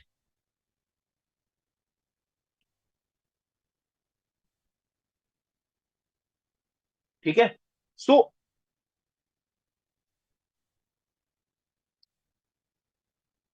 अब इसमें इंटरेस्टिंग क्या है? There is something known as your false localizing sign. अब false localizing sign क्या है? Uncle herniation में, इन uncle herniation में, if right pathology is there, if right, so Naveen, you are asking me, can you explain the type of paralysis? So in my previous lectures, beta, are you asking hemiplegia, paraplegia like this? In my last classes, in previous classes, I have told that it very much clearly, na, human palsy, LMN palsy, weakness and paralysis. You can see my previous lectures. Okay, Naveen, they are available on this YouTube channel, na. You can go and see my previous lectures. In last week, we have covered all these kinds of weakness. So, in right pathology, what is happening? Right third nerve and right side hemiplegia. Right side hemiplegia. Normally क्या होता है? Normally तो in normal scenario, if right pathology is there, if right pathology is there, we are having left hemiplegia. We are having left hemiplegia. But in this condition, what is happening? कि right pathology में right hemiplegia है. तो अगर if I am seeing some patient, he is having right hemiplegia, what I will suspect? इसको left side की issue है. But issue कहाँ है इसको? But uncle herniation patient को issue कहाँ है? Right pathology में. So patient was having right hemiplegia anatomically. Patient was having right hemiplegia, anatomically lesion कहां पे होना चाहिए था? लेफ्ट साइड में होना चाहिए था, बट लीजन इधर क्या पे अंकल हर्निएशन है राइट साइड में। That's why it is known as false localising sign. It is known as false localising sign. क्यों? क्योंकि अगर पेशेंट को राइट हेमिप्लेजिया है तो लीजन कहां पे होना था? लेफ्ट साइड में होना था। बट क्या लीजन लेफ्ट में है? नो, एनाटॉमिकल लोकेशन लेफ्ट में नहीं है। आइडियली तो लेफ्ट में होना चाहिए था anatomical location. So anatomical location जो होनी चाहिए थी वो नहीं है। It means it is an false localising sign. Pathology का है अंकल हनीश में, अंकल हनीश में पैथोलॉजी राइट साइड में। Okay everyone, have you got this concept? False localising sign सबको समझ आ गया? This is the important question generally ask, generally if you are good in viva it will ask in your viva कि false localising sign का है। Normally अगर किसी को राइट हेमिप्लेजिया है वी विल सस्पेक्ट कि राइट हेमिप्लेजिया की जो एनाटॉमिकल लोकेशन है वो क्या है? Left side stroke. मतलब लेफ्ट साइड तो उसको, बट अंकल हर्निएशन में राइट हेमिप्लेजिया की लोकेशन कहाँ होती है? तो राइट साइड में होती है। तो क्या एनाटॉमिकली ये जा रहा है? नहीं जा रहा। एनाटॉमिकली तो राइट हेमिप्लेजिया लेफ्ट साइड में जाना चाहिए था, बट ये तो राइट साइड में जा रहा है। It means it is an a false localising sign. सबको समझ में आ गया? गिव मी थम्स अप अगर जो फॉल्स लोकलाइजिंग साइन समझ नहीं है कि फॉल्स लोकलाइजिंग साइन क्या होता है। Just tell me, I will repeat अगर किसी को इसमें डाउट है। फॉल्स लोकलाइजिंग साइन में किसको डाउट है just tell me. So Conhorn's Boltzmann notch phenomena. Hemiparesis may be related to the lesion and hence false localizing. This occurs when the condylated cerebral peduncle is compressed by the free edge of tentorium. So Naveen is asking, repeat. Okay, Naveen. See just if I am saying, if I am saying कि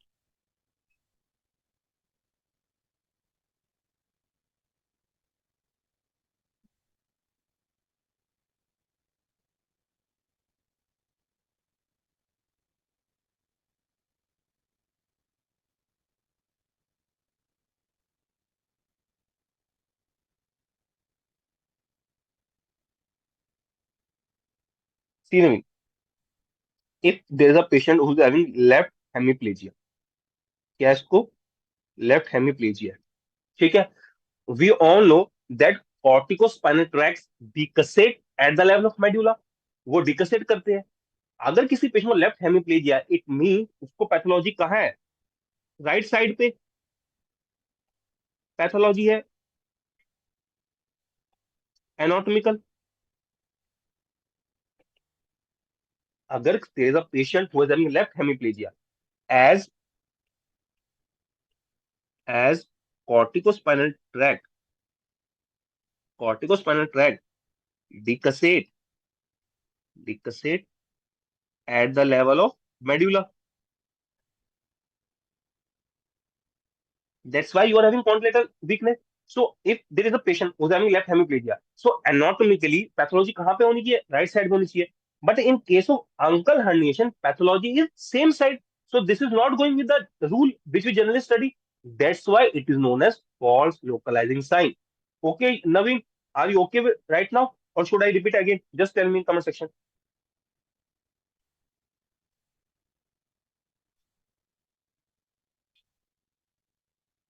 Naveen, are you okay with this concept? Okay, okay, sure. Shall now we'll go further.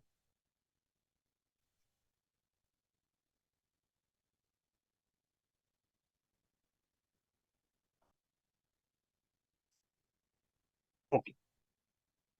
Now we will come to other transtentorial herniation. We have studied uncal herniation.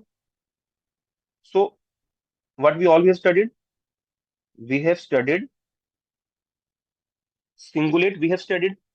Yes, sir. We have studied transcalabrial. We have studied. We have studied uncal herniation, a type of transtentorial. We have studied. We have studied. Now we will study central transtentorial herniation. ठीक है?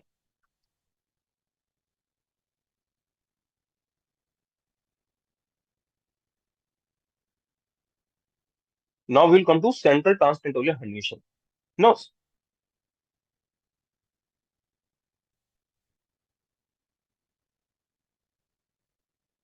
हाँ, सही।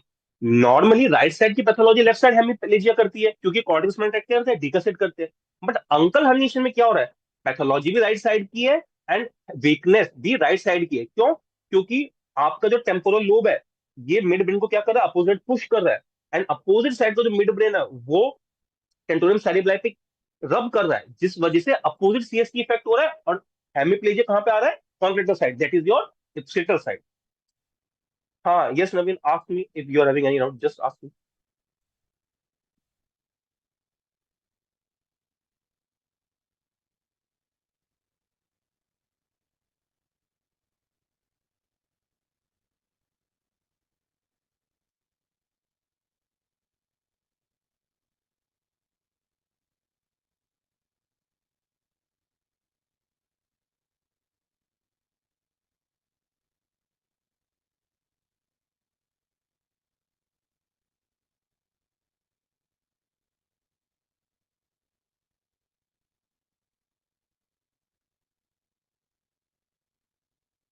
Yes Naveen, what doubt you are having?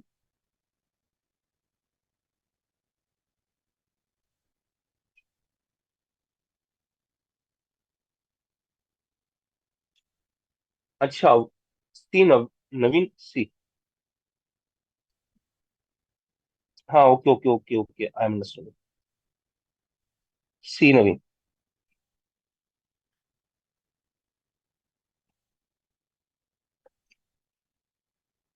This is your brain, this is mid brain, this is pons, and this is are your medulla.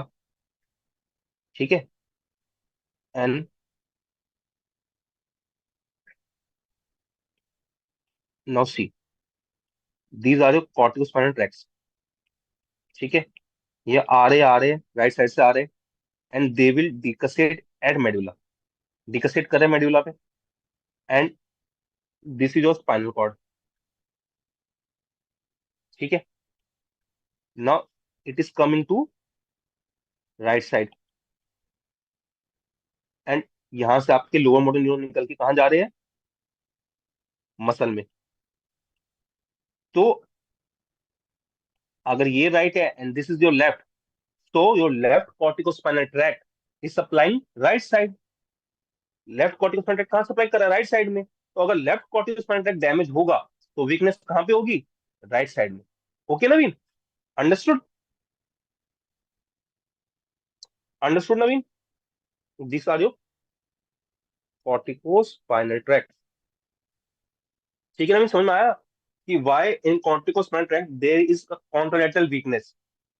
If still any doubt, you can see my previous lecture. Okay naveen, understood this concept?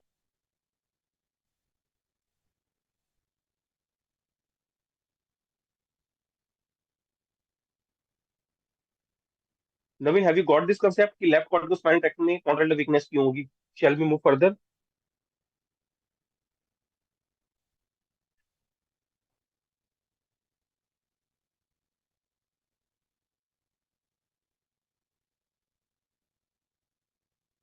Okay बेटा, everyone understood?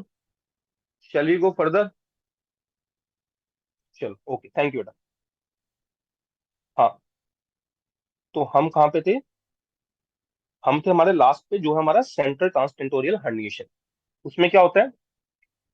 There is a symmetric downward movement of the thalamic structure to the tentorial opening. क्या होता है? हमारा thalamus, central transtentorial herniation क्या होता है? हमारा thalamus, our thalamus go downwards, and it leads to mitotic pupils and drowsiness. Okay, it leads to miosis of pupil. तो central transtentorial herniation में क्या प्रेजेंटेशन होती है? मायोस, there is miosis of pupil. ठीक है. Small size प्यूपिल. एंड ये क्यों होता है? ये होता है थैलेमस की वजह से. And why this happen to thalamus?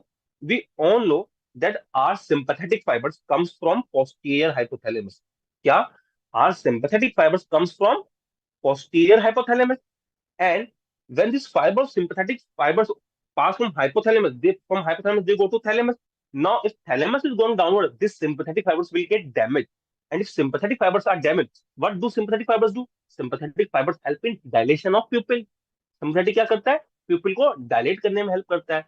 ठीक है. तो अब अगर sympathetic work नहीं करा, if sympathetic is not working, it will lead to constriction of pupil. That is your meiosis of pupil. याद करने का तरीका क्या है? जब हम भागते हैं, तो क्या एक्टिवेट होता है? सिंपैथेटिक एक्टिवेट होता है. और and if we are running, we need dilation of pupil or constriction of pupil? We need dilation of pupil क्योंकि हमें सब कुछ देखना है. And when we are relaxing, what system works? Parasympathetic works. And if I want a sleep, so my pupil will constrict. Okay, everyone. So in central transcendental herniation, due to thalamus going downward, and due to thalamus going downward, it will damage sympathetic fiber, and due to damage of sympathetic fiber, it will lead to dilation of pupil. Okay. Now we will come to the most important topic right now, this treatment of raised intracranial pressure. क्या? Treatment of raised intracranial pressure. ठीक है. So we will see this Harrison table ना. What this in this table? In this table there are two approaches. You can see there is a second tier therapy, and all this are your first to seven. These first to seven are your first tier therapy. Okay. So in Harrison, what in it is mentioned elevation of the head of bed, brain CSF, osmotherapy is mentioned. Okay. Then glucocorticoids are mentioned, sedation is mentioned, hyperventilation is mentioned, pressure therapy is mentioned. So one by one, we will study all the steps. Na? How should we manage the patient of raised intracranial pressure? And we all know our goal is to maintain ICP less than 20 mmHg and CPP greater than 60 mmHg. We have all studied right now. So what is our first goal? Our first goal is head and elevation. Head and elevation. Okay. So whenever a patient comes to you of raised ICP, and if there is any nursing staff which is expert in dealing with this kind of patient, he will tell you first thing कि doctor साहब bed elevate कर दो. क्या कर दो? Bed elevate कर दो. And what happen when we do elevation of bed? See, we all have studied in physiology that a perfusion of any organ, क्या? Perfusion of any organ is pressure of arterial side minus pressure of venous side. Perfusion of any organ क्या होता है भाई? आर्टियल side का जो pressure है और Venus side के प्रेशर से माइनस कर दो, क्योंकि आर्टरिया ब्लड लेके जाती है, वीनस वहां से ब्लड लेके वापस आते हैं. तो अगर हम आर्टियल साइड का ब्लड प्रेशर वीनस साइड के प्रेशर से माइनस कर देंगे तो क्या आ जाएगा? हमारा उस ऑर्गन का perfusion. Now if I am doing my head and elevation, if I am doing my head and elevation, what I am doing? I am basically emptying my interjugular vein, my IGV, blood from my venous side will go downwards. If I'm doing head elevation and elevation due to gravity, my venous system, what will happen? Blood will go downwards. So my venous blood flow will go, my venous blood flow will go downward. So my venous system will, what it will get? It will get empty. If my venous system will get empty, my pressure in venous system will reduce. And if my pressure in venous system will reduce, perfusion of that organ will increase. That's why when we do head and elevation, your venous, your interjugular vein, it gets empty. When it's get empty, its pressure decreases, and when its venous side pressure decreases, it will lead to increase in perfusion of that organ. So my cerebral perfusion will increase. Okay, everyone. Had everyone got this concept? कि raised ICP में why do we do head and elevation? किसी को doubt, just tell me in comment section. So what we do? We keep our bed. We keep our bed in 15 to 30-degree position to enhance cerebral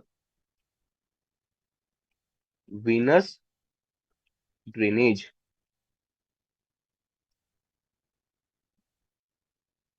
Okay, it leads to emptying of IGV. So pressure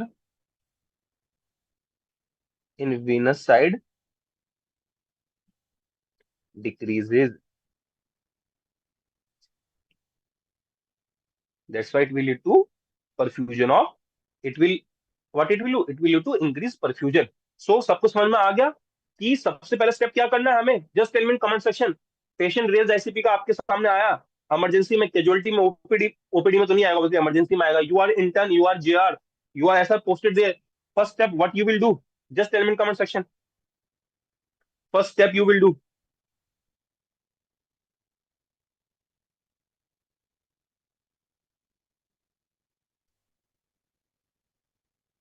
anyone?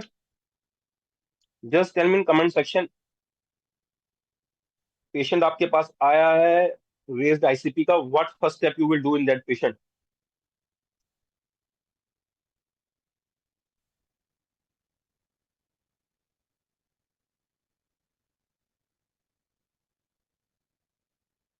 Anyone? Raised ICP patient, what you will do first step as a treatment in that patient? You will do head and elevation. Ah, very good.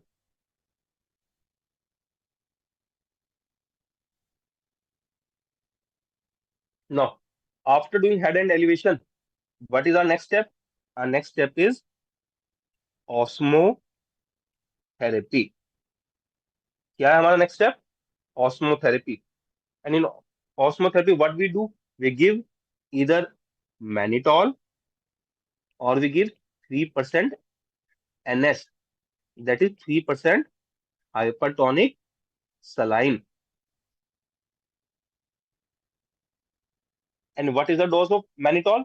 It is 0.25 gram per kg to 2 gram per kg is the dose of mannitol. Okay. So if we take average, that is 1 gram per kg. And if there is a patient whose weight is 60 kg, so what is mannitol dose? It is 60 gram mannitol in a particular day. So you have to give,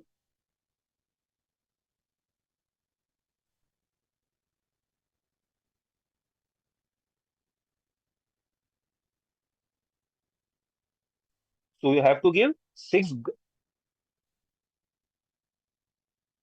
so you have to give 60 gram mannitol in a particular day, and we give it in a 3 divided dose. We give in a 3 divided dose. So that is your 20 gram TDS. It is your, yeah, very good, Naveen. It is your 20 gram TDS. And generally, mannitol, it comes as 20% of 100 ml solution. 20% of 100 ml solution is there. And it is roughly 20 gram.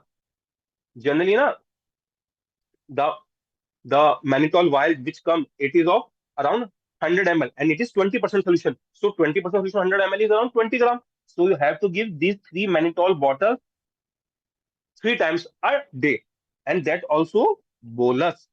That also bolus. Okay, everyone. सबको समझ में आ गया mannitol की dosage कैसे देनी है?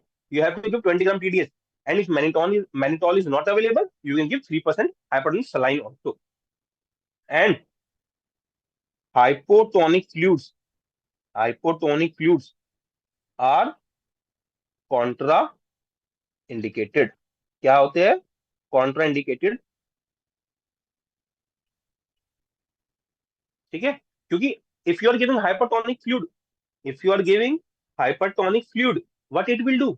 It is hypertonic, so its concentration is high, it will take blood, take water edema apart from brain to its side, because water will move from higher concentration to lower concentration, and water concentration is high in your brain, and in hypertonic fluid water concentration is less, so it will take water from that side. But if you give hypertonic fluid, it will happen even your edema will increase. So hypertonic fluids are contraindicated.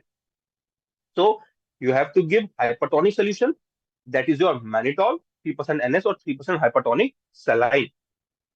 And dosage of mannitol is 0.25 gram per kg to 2 gram per kg.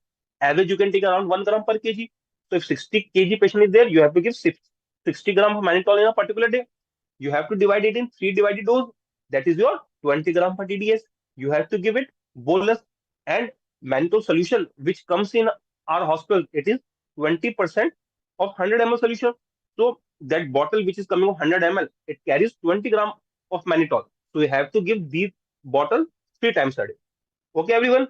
सबको समझ में आ गया mannitol hypertension solution कैसे देने हैं? चलिए हम आगे. So next step is our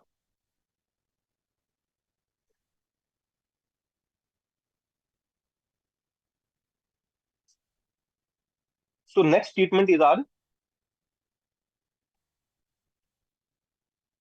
ventriculostomy. क्या? Ventriculostomy. And we can see that in this Harrison, it is mentioned, insert a ICP monitor, ventriculostomy. Ventriculostomy. And ventriculostomy is a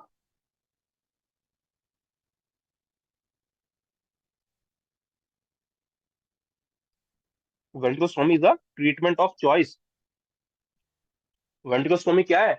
It is a treatment of choice. We are placing catheter right inside the brain. And in brain, in which part we will insert catheter? We will insert in ventricular. And we will take out the CSF. And when we will take out CSF, automatically pressure will decrease. So ventriculostomy is the treatment of choice. And who will do this kind of procedure? A neurosurgeon. So you have to call a neurosurgeon to do ventriculostomy.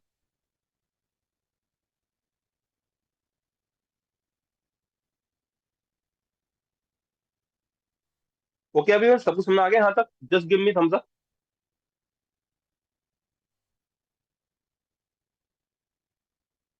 So ventriculostomy हम कब करते हैं? We do it in when there is impending herniation. When there is impending herniation.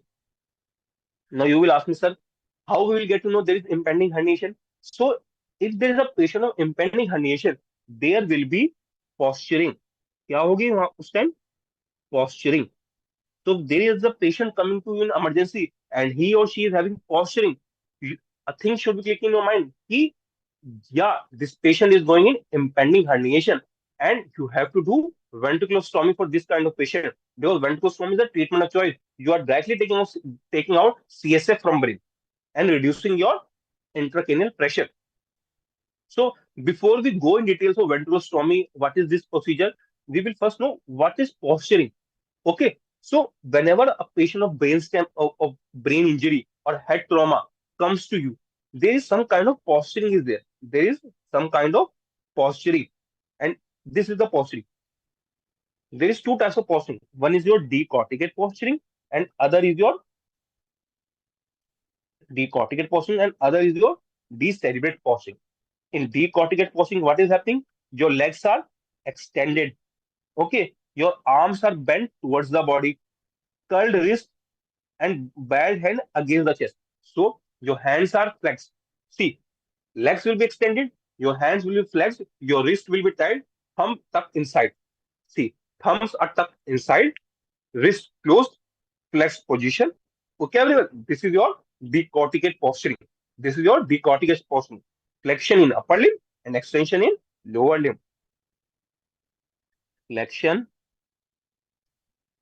in upper limb and extension in lower limb. Other is decerebrate posturing. What is decerebrate posturing? It is extension of upper limb and extension of lower limb. Okay, it is extension of upper limb and extension of lower limb.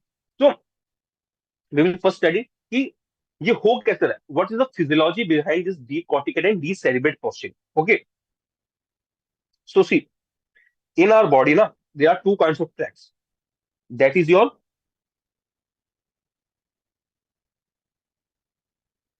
respiratory system, doctor. I can't understand what are you saying, beta. Fun body tube. क्या बोलो? Respiratory system. Respiratory system कैसे affect होता है हम अभी पढ़ेंगे अब आगे. Okay, how the your respiratory system is affected in Raised ICP, we will study. In upcoming slides, we will study. Okay, fun buddy tube. Just give me thumbs up अगर यहाँ तक सबको समझ में आ गया. So there are two kinds of tract. One is your rubrospinal tract. One is rubrospinal, and other is your वेस्टिबुलोस्पाइनल tract. ठीक है. रूब्रोस्पाइनल कहाँ से आता है? रूब्रोस्पाइनल आता है आपका रेड न्यूक्लियस से. कहाँ से? रेड न्यूक्लियस जो मिड ब्रेन में. And other is your, yeah, Naveen, it's motor sport, and we will see the physiology behind this. Na? Other is your vestibulospinal tract. This comes from vestibular nucleus. So, what is the function of rubrospinal tract? So, rubrospinal tract, it helps in flexion of upper limb. क्या करता है rubrospinal? It help in flexion of upper limb. और vestibulospinal tract क्या करता है? It helps in extension of both upper limb and lower limb. तो rubrospinal flexion of upper limb में, vestibulospinal extension both upper limb and lower limb. So vestibulospinal is like your VIP. What is VIP? It is like VIP. Whenever VIP comes, what you do? Your stand. जब भी कोई VIP आता है कमरे में, हम क्या करते हैं भाई? There is some IAS officer coming in your room, what you will do? You will stand up. So whenever any VIP come, you extend, you just stand up. So vestibulospinal tract helps in extension of both upper and lower limb, and rubrospinal helps in flexion of upper limb. सबको यहां तक समझ में आ गया? Now we will move forward. Rubrospinal red nucleus से जो mid brain में, एंड वेस्टिबुलोस्पाइनल वेस्टिबुलर न्यूक्लियाई से जो आपके पोंटोमेडुलरी जंक्शन के अराउंड है. सो we can see this both path है ना, this decorticate posture and decerebrate posture ना. So we will see.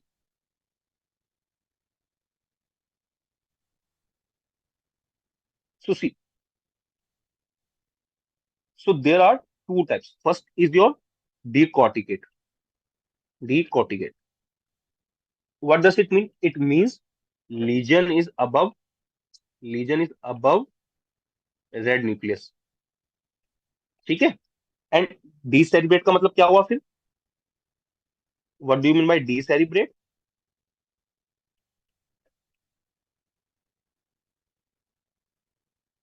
It means lesion below red nucleus. ठीक है. समझ में आ गया कि भाई डीकॉर्टिकेट मतलब है लीजन अबव रेड न्यूक्लियस, डीसेरिब्रेट है लीजन बिलो रेड न्यूक्लियस. चलो सर, ये बात तो समझ में आ गई. आगे क्या है? Now see, I have told you that you have a rubrospinal tract that helps in flexion of upper limb. You have vestibulospinal tract that helps in extension of both upper and lower limb. ठीक है. अब हम देखते हैं, सी, if this is your brain, ठीक है, and this is your mid brain, and this is your red nucleus. ठीक है. Okay sir. And if we come just below, this is your pons and this is your medulla, and in medulla there is vestibular nuclei. ठीक है. From red nucleus, your rubrospinal tract is coming. क्या आ रहा है? रूब्रोस्पाइनल tract आ रहा है. ठीक है. And from vestibular nuclear what is coming? It is your vestibulospinal is coming. ठीक है. And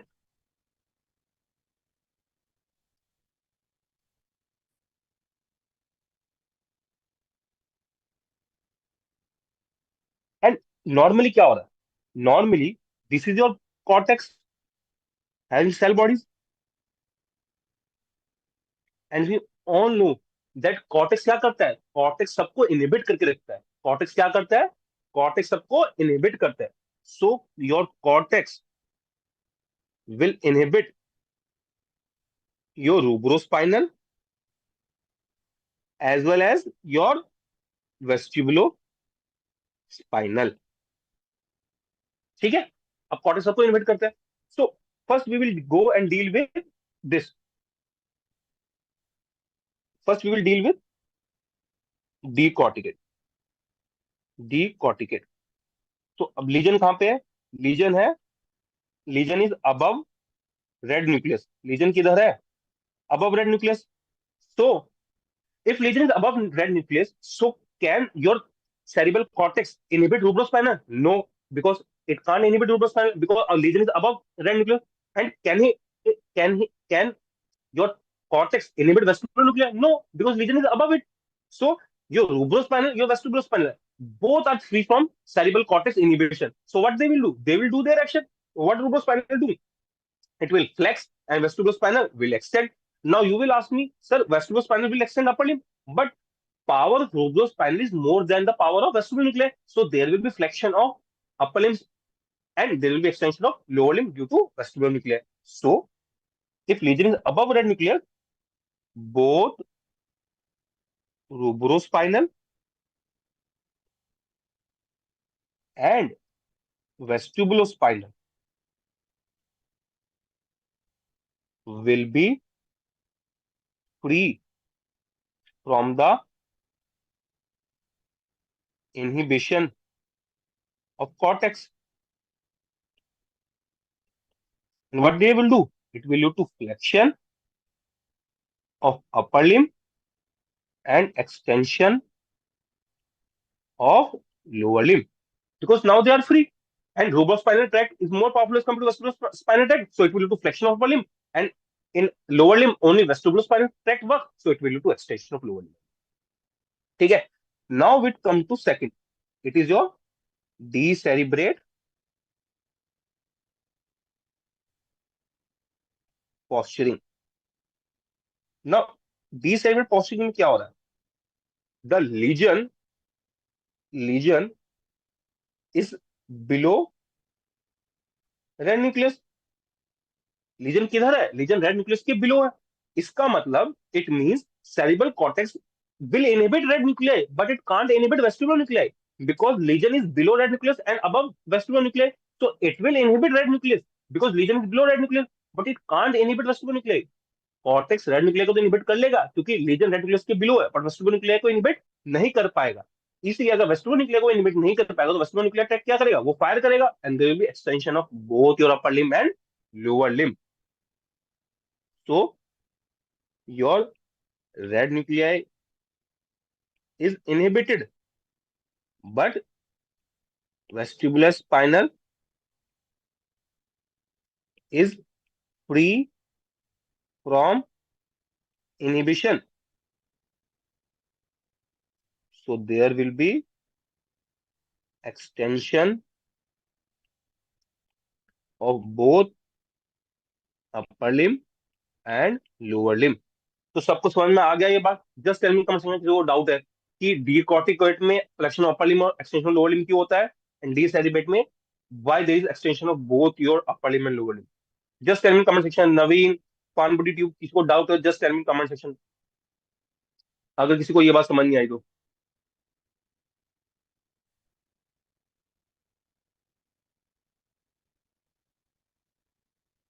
has everyone got this concept कि डी सेरिब्रेट में क्यों होता है, डीकॉर्टिकेट में ऐसा क्यों होता है?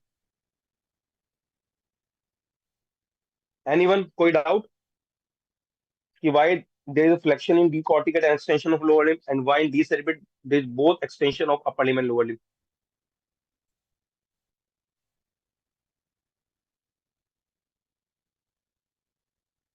चला आगे बच्चों, जिसको भी डाउट है just tell me in comment section. Anyone?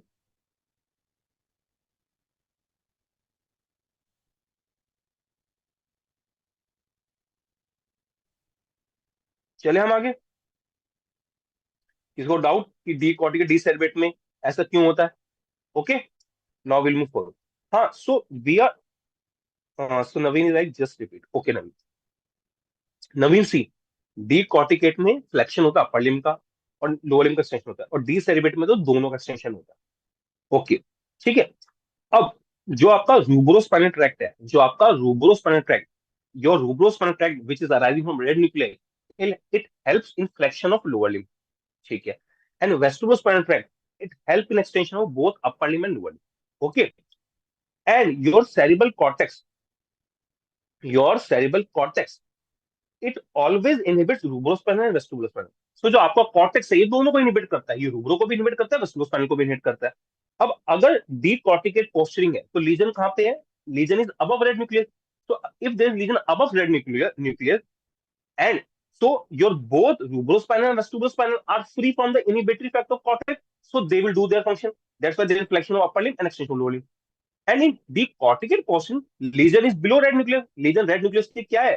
Below है. तो अगर red nucleus के below है, तो red nucleus तो inhibit होगा, but vestibular nuclei क्या inhibit होगा? No, vestibular nuclei will not be inhibited. So it will fire its function and it will lead to extension of both upper limb and lower limb because vestibular nuclei is below the red nucleus. Vascular nucleus कहाँ होता है? Medulla में होता है. और red nucleus कहाँ होता है? वो मिड ब्रेन में होता है. ठीक है ना भाई? समझ में आया आपको?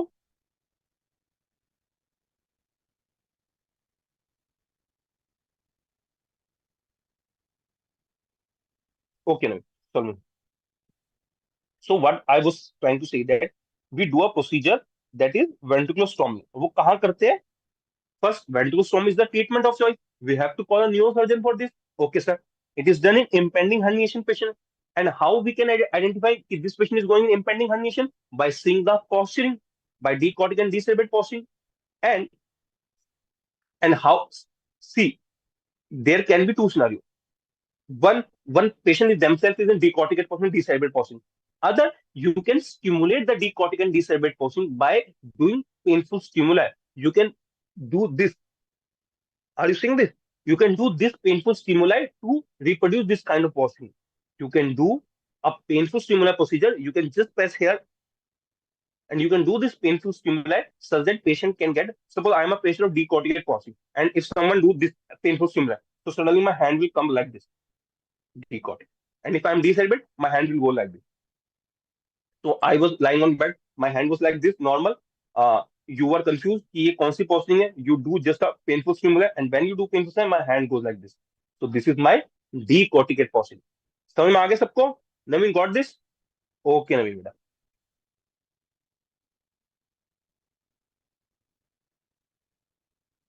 हाँ, हम we are on our procedure of ventriculostomy.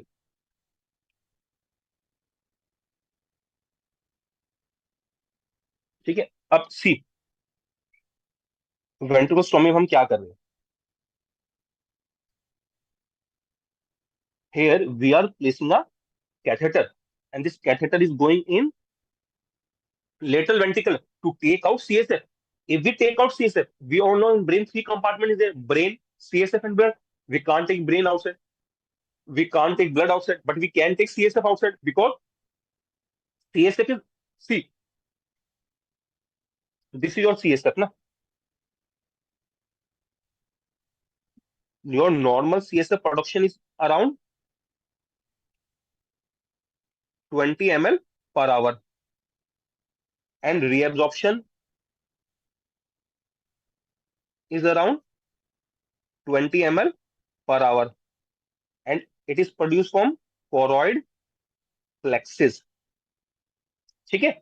So normal CSF production क्या होती है? 20 ml per our. And normal reabsorption भी क्या होती है? 20 ml per hour. So both are in equal amount. That's why you doesn't get, normally you don't get any increase ICP, क्योंकि जितना CSF produce हो रहा है उतना ही गेटिंग रीएब्जॉर्ब. ठीक है. So if you take out some amount of CSF, it will reproduce again because body has a mechanism of continuously producing CSF. So now see, you are producing catheter inside and taking out the CSF. See this procedure. This is the lateral ventricle. ठीक है. You are placing this catheter inside. What this catheter will do? In this catheter, na, in catheter, there is a sensor. There is a sensor. If ICP is greater than 25 mmHg, क्या? If ICP is greater than 25 mmHg, there is a one-way valve here. One-way valve. Okay. It will open automatically. It will open automatically. You don't have to do anything in this. It will open automatically and it will drain out excess CSF. It will drain out excess CSF. So see, there are two probes. ठीक है, this is your ventriculostomy probe. This probe will go inside a lateral ventricle CSF. It will go there. It will measure the CSF pressure. If your ICP, intracranial pressure, is greater than 25 mmHg, automatically the valve will open and it will drain out the CSF. Automatically, you don't have to do anything in this. Automatically, valve will open and you can drain out CSF. When when CSF comes out, your ICP will decrease. This is how your ventriculostomy procedure works. Just tell me in comment section, सबको समझ में आ गया कि ventriculostomy कैसे करता है? या Naveen, per day 500 ml per day and 20 ml per hour. Very good. समझ में आ गया बेटा वेंट्रिकोस्टोमी प्रोसीजर कैसे होता है? आप कैथेटर डालते हैं अंदर, आप आईसीपी मेजर करते हैं, आईसीपी ग्रेटर 25 mmHg होता है, तो automatically CSF comes outside.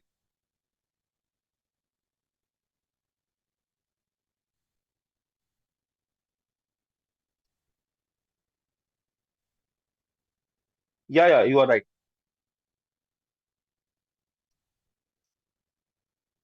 So everyone has understood ventriculostomy. Shall we go further?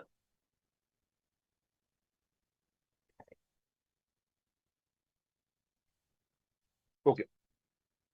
Now we all know ना one thing कि CSF की जो प्रोडक्शन है, CSF production and CSF reabsorption goes in same rate. 20 ml per hour production है and 20 ml per hour resorption है. That's why we don't get any increase in ICP. But suppose if CSF reabsorption decreases, CSF reabsorption decreases, in which case if there is a subarachnoid hemorrhage, because we all know that CSF is reabsorbed in subarachnoid space. कहाँ पे reabsorb होता है? subarachnoid space में. तो अगर कोई subarachnoid hemorrhage है या आपके ट्यूबरकुलर एक्सुडेट्स है, टीबी एक्सुडेट्स है, तो क्या होगा? रीअब्जॉर्प्शन क्या होगा? ब्लॉक हो जाएगा and it will lead to increase in ICP. Okay. या if there is any patient of meningitis, what it will do? It will stimulate choroid plexus. And it will lead to increase in CSF production. क्या होगा? There will be increase in CSF production and it will again will lead to increase in ICP. Okay everyone? चलो आगे चलते हैं. So now we will come to treatment part again. So in Harrison we have studied the elevated bed, we have studied drain CSF via ventriculostomy, we have studied the osmotherapy. Next is the steroids, dexamethasone.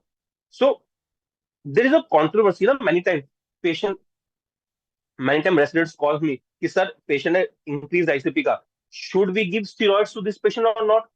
Should we give Lasix to this patient to reduce ICP? What should we give? Either we should give steroid or we should give Lasix. So when to give steroids and when to give Lasix? This is a confusion many times. So we will start. We will start with glucocorticoids.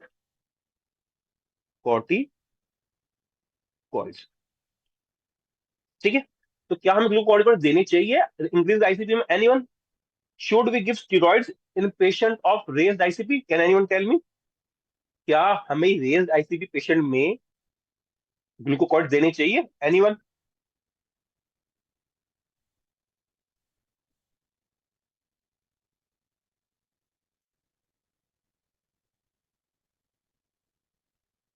Anyone can tell me? Should we give steroids in raised ICP patient or not? Just tell me in comment section.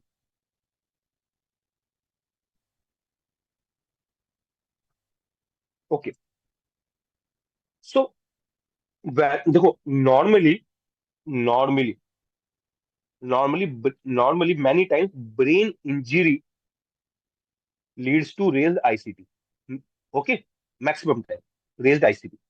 And the edema which happens in brain injury, the edema which leads to raised ICP in brain injury is your cytotoxic edema. कैसा edema होता है? Cytotoxic edema होता है.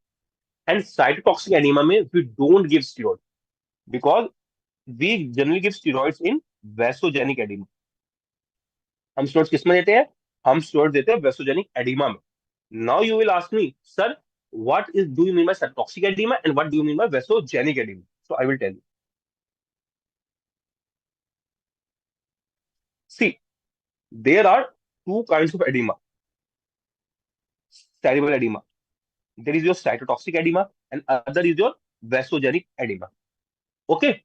Cytotomic, cytotoxic edema happen due to ischemia. Happens due to ischemia. And in which condition? Like condition like stroke. It happens in stroke. And it is due to failure of sodium potassium pump. Cytotoxic edema on your CT scan affects both gray and white matter. Cytotoxic oedema क्या करता है? Grey और white दोनों को affect करता है। And it has a wedge like pattern.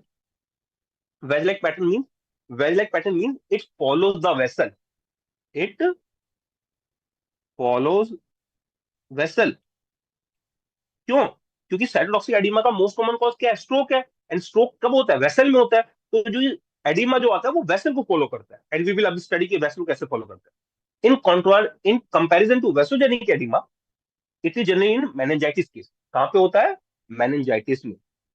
Meningitis या फिर कोई ट्यूमर, या फिर कोई ट्यूमर में होता है। In this blood brain barrier disturb. क्या डिस्टर्ब होता है? Blood brain barrier. And it affects your white matter only. किसको अफेक्ट करता है? व्हाइट मैटर को। That's why it has finger like projection. क्यों फिंगर लाइक प्रोजेक्शन होती है? See, if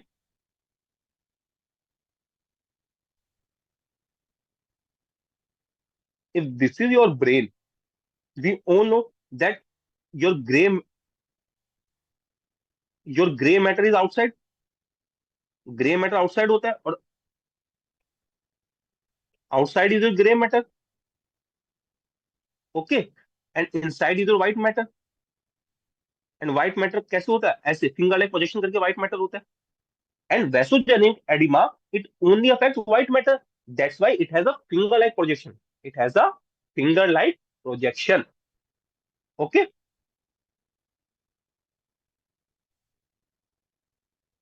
So, cytotoxic edema is due to ischemia. It is due to failure of sodium potassium pump.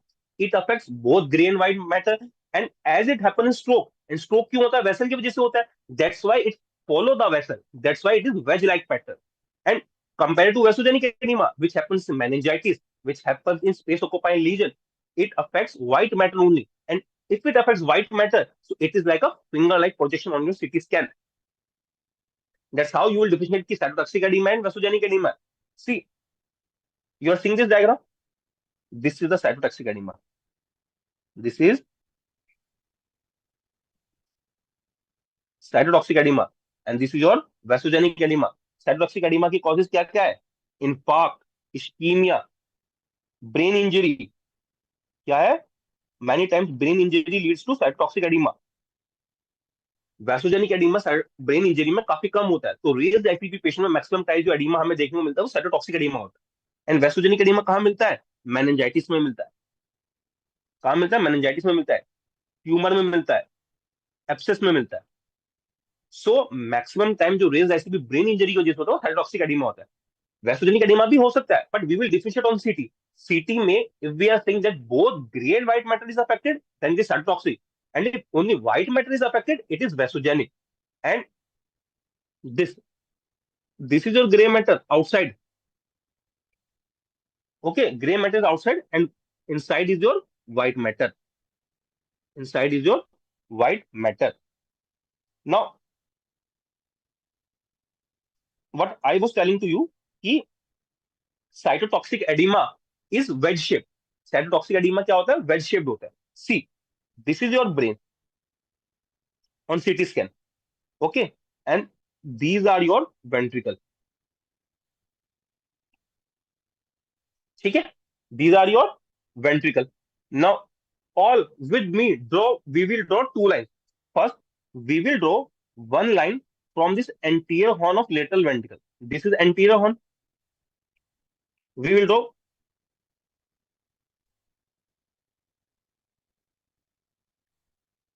Okay, Rishali. If you have come late, beta, कोई बात नहीं. Right now we were studying OMA and raised ICP. So we were in the treatment part of the raised ICP. You just join with here, and after the class you complete the remaining lecture. In raised ICP, right now we are studying the treatment part of raised ICP. Okay. So this is the anterior horn. Now from anterior horn we will draw a tangent line. Okay, one line, and this is the posterior part. This is the posterior part of lateral ventricle, also known atrium. इसको हम atrium भी बोलते हैं. इसको हम क्या बोलते हैं? Atrium. Draw a tangent line from here also. So we have drawn a line from here also. We have drawn a line from here also. Then this above area is your anterior cerebral artery area. This is area between these two horns is your middle cerebral artery area, and this is your posterior cerebral artery area. So you can see the area of vessel. The area of vessel is wedge shaped. Is wedge shaped.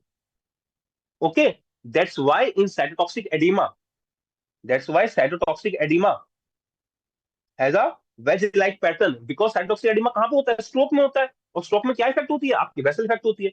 That's why cytotoxic edema has a wedge like pattern. कैसा pattern होता है cytotoxic edema का? wedge like pattern होता है. See the area between AC and MC.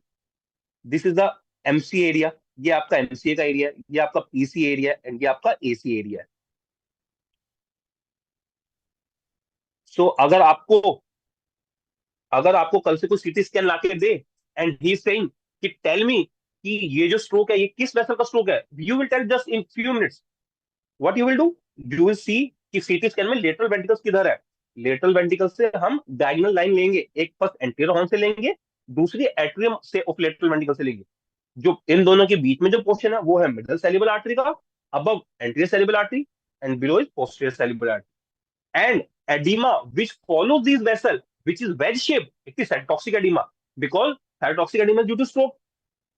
And vasogenic edema, it is due to meningitis or due to tumor, and it only affect white matter. So that's why, see this photo, cytotoxic edema, cellular swelling, gray white margin lost. See, this is wedge shaped. Are you seeing this? This is wedge shaped.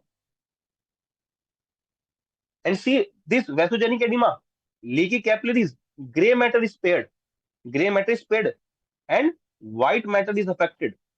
White matter affected, and it is finger like projection. White matter कैसे होगा? Finger like projection. See, this is how your white matter is going. Okay, everyone. That's why it has a finger like projection. This how if patient comes to you and you get to know this is edema, you just see CT, and you are seeing CT, you will tell ये vasogenic edema है या ये cytotoxic edema है. Okay, everyone, सब कुछ समझ आ गया? किसी को कोई डाउट cytotoxic vasogenic edema में? just tell me in comment section, I will repeat कि how to identify on CT scan ये cytotoxic edema है या ये vasogenic edema है. just tell me in comment section. Anyone, just tell me in comment section कि cytotoxic vasogenic edema में किसी को कोई डाउट है तो.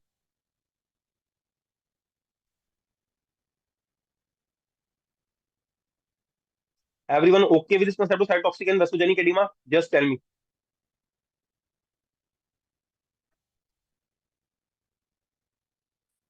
Okay. Now I have identified कि cytotoxic and vasogenic edema क्या है. Okay. Now how my treatment will differ?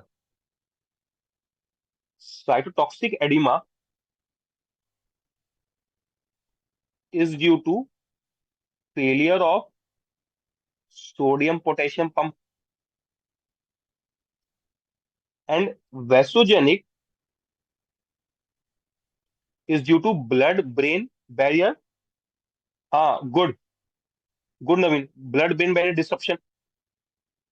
So vasogenic में we give steroids, and cytotoxic we give diuretics. क्यों? क्योंकि वैसोजेनिक एडिमा में तो आपकी वेसल, आपकी जो ब्लड वेसल है वो डैमेज है. If you give Lasix, if you give any diuretic, it will go outside the circulation, it will not do its function. But in cytotoxic, vessels are okay. If you give diuretic, it will suck all the blood and take from the vessel. And in vasogenic edema, your blood-brain barrier is disrupted due to some process. Blood-brain barrier is disrupted. That's why you are giving steroids. Yeah, Naveen, cyto means full cell affected. Both gray and white is gone.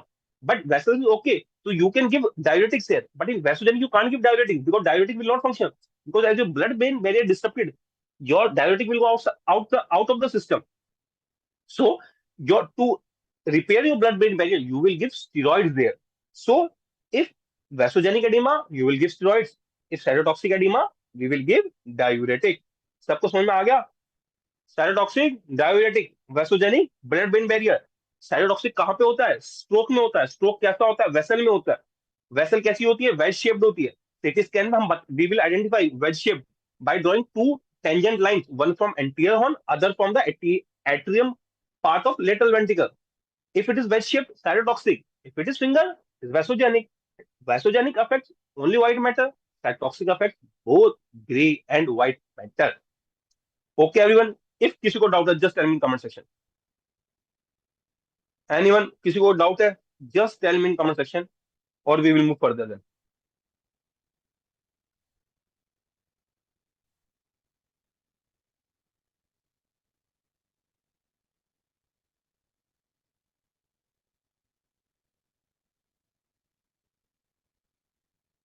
Shall we move further?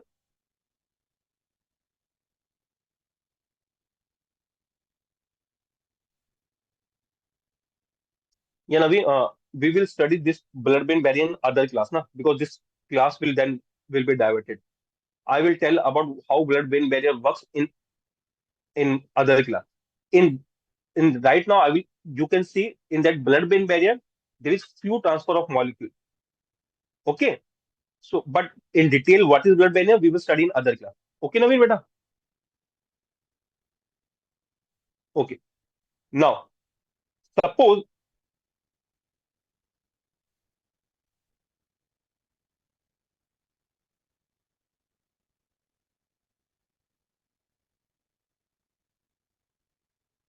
सबको यहाँ तक समझ में आ गया? किसी को कोई doubt? Just tell me in comment section में किसी को यहाँ तक कोई डाउट है तो।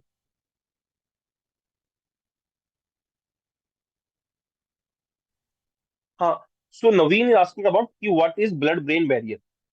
Naveen, see, your blood-brain barrier is a network. It is a network of blood vessel. It is a network of blood vessel which is made by the closely spaced cells, and it protects any harmful substance for coming, any harmful substance from coming. Okay, Naveen, have you got?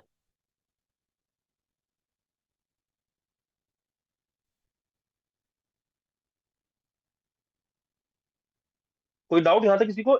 It is also known as specialized. It is specialized system of brain microvascular endothelial cells. Okay Naveen, समझ में आ गया? It is in a specialized structure of made of microvascular endothelial cells. It helps in protection from any kind of harmful substance. Okay, Naveen? Okay, beta. Now suppose, there is a patient who is going in impending herniation, and you can't do ventriculostomy because ventriculostomy is a treatment of choice. Patient is getting in coma. You have to do something. So if you can't do ventriculostomy and your other steps of ICP are not relieving the intracranial pressure, next what you will do? You will sedate the patient. You will sedate the patient with the help of midazolam. Okay, you will sedate the patient with the help of midazolam, and then you will give neuromuscular paralysis agent, that is your succinyl choline. Because what you want to do, you want to electively intubate the patient. You want to electively intubate the patient. You will do elective intubation of the patient. And why you will do elective intubation, I will tell you. So if you can't do anything, next step is to do elective intubation of that patient. For elective intubation of the patient, you will first sedate the patient, and with the help of midas, then you will give any neuromuscular paralytic agent, that is your succinyl choline. After that, you will electively intubate the patient, and you will put that patient on positive pressure ventilation. You will put the patient on positive pressure ventilation. Okay. And what and what you will get by intubating the patient? You will do when you electively intubate the patient, you will change the settings of ventilator in such a way that you will increase patient respiratory rate. And what you will do by respiratory rate? You will do hyperventilation. You will do hyperventilation. And in hyperventilation, what happens? When you take, when your respiratory rate increases, when you are hyperventilating, your CO2 wash out. Your CO2 wash out of the system. Your CO2 decreases. And we all know that CO2 is a vasodilator, is a in brain. It acts as a vasodilator in brain. So when you give CO2, so when you electrically intubate the patient and you increase its respiratory rate, you are doing hyperventilation. CO2 is decreasing. So you are decreasing blood flow in brain. And if you are reducing the blood flow in brain, it will reduce the intracranial pressure. Okay. So suppose if there is any patient and you can't do ventriculostomy of that patient, what you will do? You will electively intubate that patient and will put that patient on positive pressure ventilation. Why are you putting that patient on positive pressure ventilation? You will increase his respiratory rate such that patient should do hyperventilation. If you do hyperventilation, then CO2 will be washed out. If CO2 will be washed out, there will be decrease in blood flow in brain. And if blood flow in brain decreases, it will lead to decrease in ICP. That's why you are electively intubating the patient.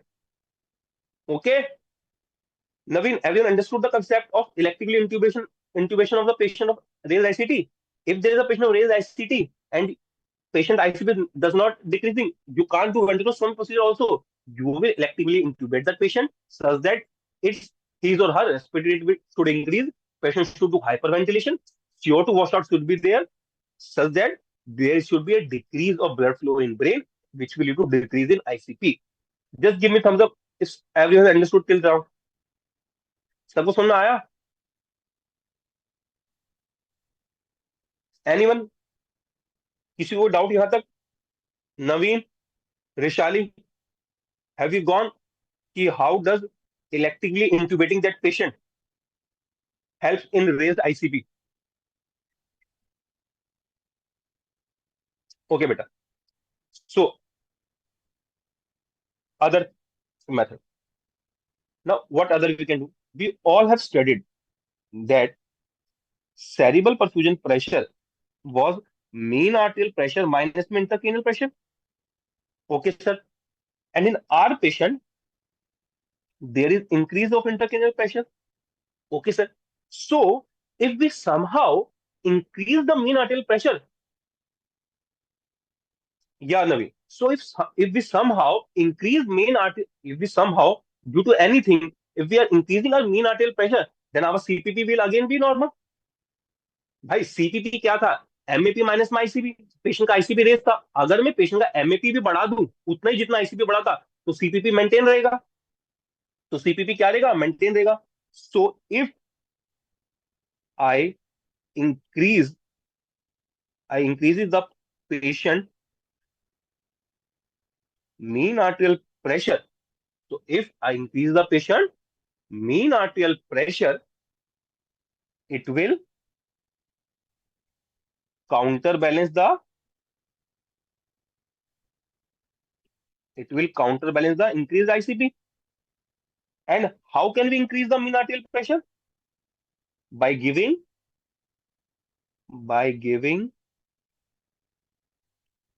pressure therapy. By giving pressure therapy, we will increase mean arterial pressure. And what are the agents which help in increasing the mean arterial pressure? That is your dopamine. That is your noradrenaline.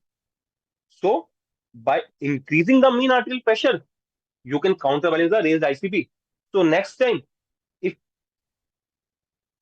next time if patient is coming to you and he's saying, "Sir, my if patient is coming to you and you are suspecting this patient is having increased ICP, what you will do? You will raise his mean arterial pressure such that mean arterial pressure will counterbalance the raised ICP and your cerebral perfusion pressure will be normal. And by which agents you can increase mean arterial pressure? You can increase mean arterial pressure through dopamine and norepinephrine.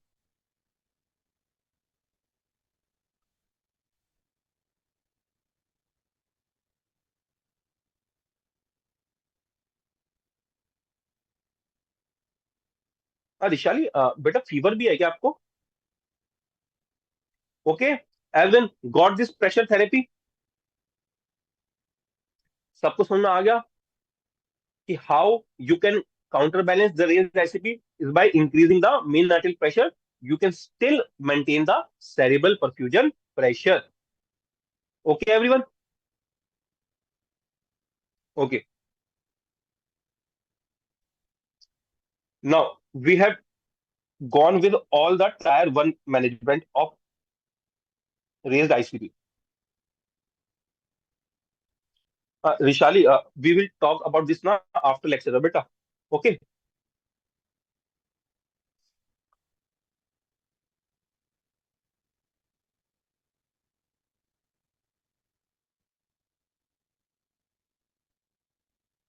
Now we will come to the second tier therapy. We have done all the first tier therapy. We have done pressure therapy. We have studied the hyperventilation. We have studied the sedation. We have studied glucocorticoid, osmotherapy, DNCSF. Now we'll come to the second tier therapy for refractive elevated ICP. Okay. So next is your tier 2 therapy. Tier 2 therapy for raised ICP. ठीक है. First is your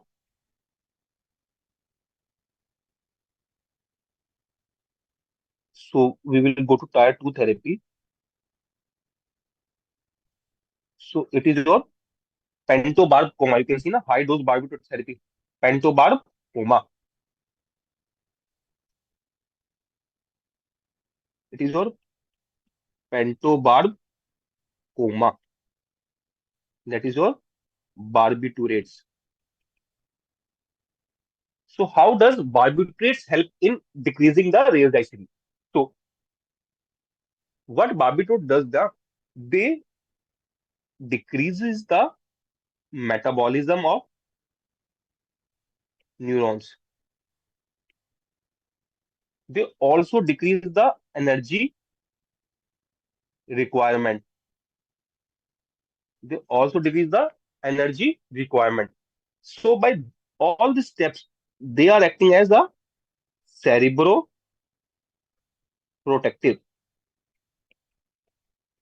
They are acting as a cerebroprotective. So by decreasing the metabolism of neuron, by decreasing energy requirement, what they are acting? They are acting as cerebroprotective. So that's how if there is a patient of raised ICP and you can't do anything, what you will do? you will give pentobarb coma. You will do barbiturates coma. You will put that patient coma through barbiturates, and barbiturates act as a cerebral protective. That's why they can help to lower down the raised ICP. Because if neuron metabolism will decrease, if neuron energy requirement will decrease, so everything blood flow, blood supply, everything will decrease, and this will lead to decrease the ICP. Next is your next is your therapeutic. Next is the therapeutic hypothermia. Next is therapeutic hypothermia, in which we maintain temperature around 33 degree Celsius. In which we maintain temperature around.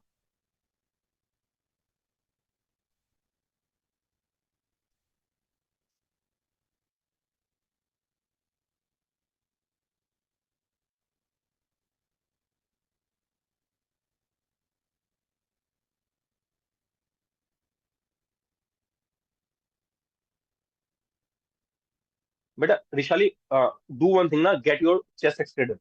Okay. If you are feeling this kind of symptom, just get your chest x-ray done. Okay, beta. So other is your therapeutic hypothermia.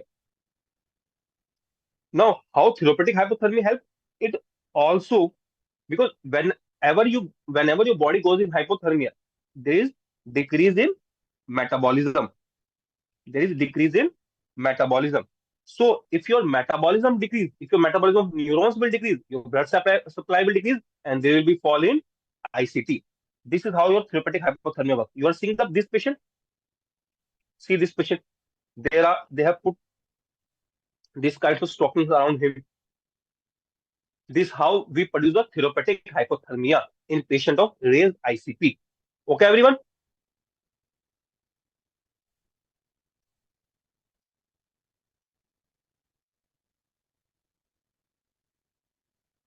And last but not the least is your decompressive, hemicraniectomy. Okay, this is the treatment question last, in which we remove the one cranium part. We are doing decompressive hemicraniectomy. Okay, now we will come to clinical features. Okay, has everyone been okay with this concept? Has everyone understood the treatment of raised ICP? सबको समझ में आ गया raised ICP का treatment क्या है? Shall we move further? Now we will study. We will. Okay. So what all treatment you can give in raised ICP? Just repeat with me. सबसे पहले पेशेंट हमारे पास आया इमरजेंसी में. Patient is suffering from raised ICP. What we will do? Head elevate. Done, sir. We have done head elevate. Second, osmotherapy. Mannitol या 3% NS. Okay, sir. Done. Third, treatment of choice for which you will call a neurosurgeon. That is ventriculostomy. That is taking out the CSF from lateral ventricle. Done, sir. Other thing we can do, we can electively intubate. Oh, sorry. Other thing, either we can give steroid, either we can give lasix. That will depends on which kind of edema is there. If cytotoxic edema is there, we will give diuretics. If it is vasogenic edema, we will give steroids. Next, we will do electively intubate. We will electively intubate that patient such that increasing respiratory can be there, such that patient can hyperventilate, and there is decrease of CO2, such that their blood flow can be decreased. Other thing, we can put that patient on we can put that patient on we can increase mean arterial pressure such that mean arterial pressure counterbalance the raised ICP. And how can we increase mean arterial pressure? By giving pressure therapy of dopamine or noradrenaline. Other, we can do tier 2 therapy, in which we can give patient a barbiturates, and we will sedate that patient such a way that patient will go in coma of barbiturates. And barbiturates are cardioprotective, they decrease the metabolism. Other thing we can do, we can put that patient in therapeutic hypothermia. We can put patient in therapeutic hypothermia. And last but not the least is your decompressive hemicraniectomy. Okay, everyone? Yes. Now we'll come to clinical features of raised ICP. What is the clinical features of raised ICP?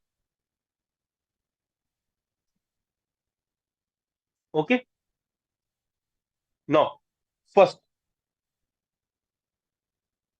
can anyone tell me the most common clinical feature of raised ICP? Is your just tell me in comment section सबसे common feature क्या होगा raised ICP का? नवीन, Rishali, Jayasuriya, just tell me. It will be your headache. It will be your headache. Okay, everyone? क्यों headache क्यों होगा? क्योंकि increased ICP will hit on pain sensitive structure. Yeah, very good, Aryan Nag. You are back with the bang. Aryan Nag, where were you in last lecture, beta? Okay, vomiting will be also there. Good. Which kind of vomiting is there? Which kind of vomiting is there? Non-projectile or projectile? Increase in ICP will hit on pain-sensitive structure. That is your by cranial nerve 5. I have taught you in my headache classes that it is done by your trigemino cervical complex, and it will lead to headache. Very good. Can anyone tell me how to differentiate between projectile and non-projectile vomiting? Tell me how will differentiate. Second is projectile vomiting.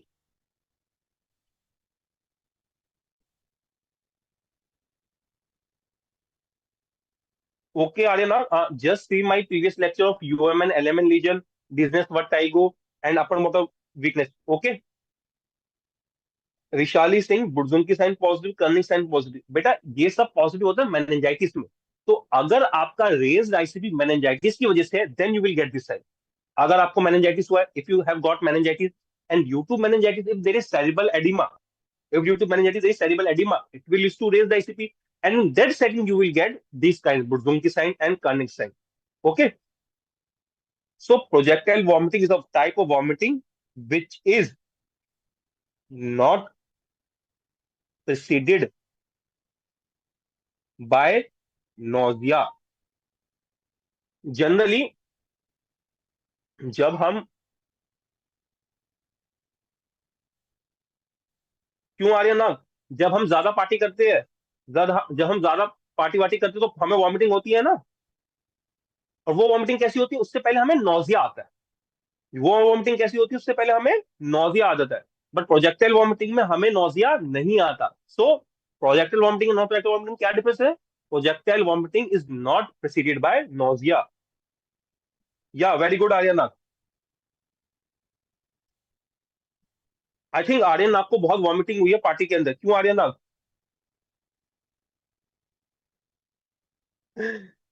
You have good experience with vomiting.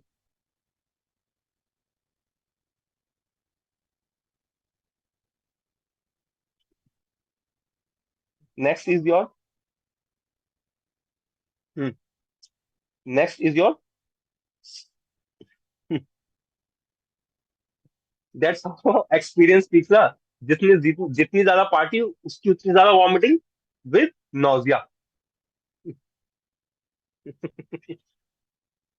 So now we'll come to sixth nerve palsy. ठीक है, अब six nerve palsy क्यों होती है यहाँ पे? क्योंकि we all know that six nerve has longest longest सब एरेक्टोनॉइड कोर्स। एंड सब एरेक्टोनॉइड स्पेस में आपका क्या होता है? सीएसएफ होता है। सब एरेक्टोनॉइड स्पेस में क्या होता है? सीएसएफ होता है। क्यों? क्योंकि इंक्रीज इन आईसीपी हुआ है, वो किसकी वजह से हुआ है? रेज सीएसएफ की वजह से। अगर आपका सीएसएफ बढ़ेगा तो आपको रेज आईसीपी होगा। एंड सीएसएफ किधर होता है? वो आपका सब एरेक्टोनॉइड स्पेस में होता है।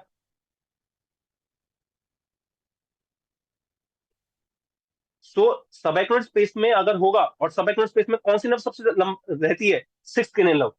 That's why if you are getting raise ICP, you will get six nerve palsy. Six nerve palsy.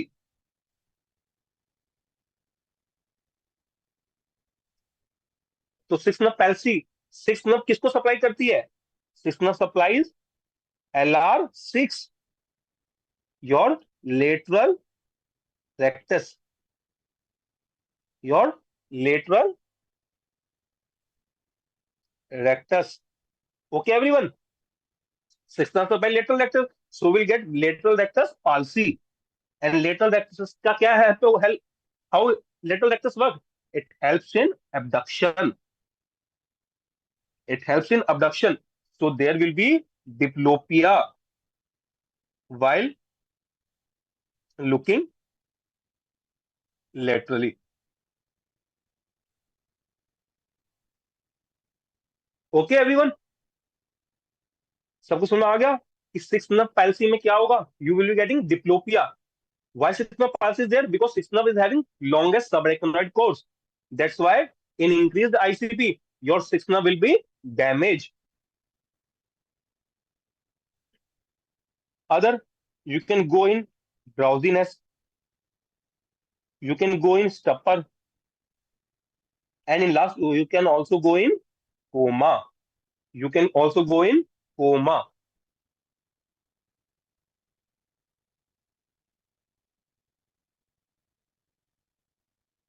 ठीक है? Okay. Now, other thing, what you will get in examination? Can anyone tell me what is the reflex in raised ICP? What is the reflex you get in your raised ICP patient? Raise ICP patient में कौन सी classical reflex, classical triad हमें मिलता है? Just tell me in comment section. If there is a patient with raise ICP, you will get this kind of reflex.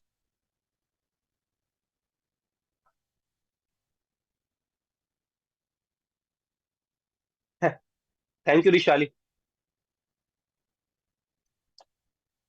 Right now you are in which year बेटा?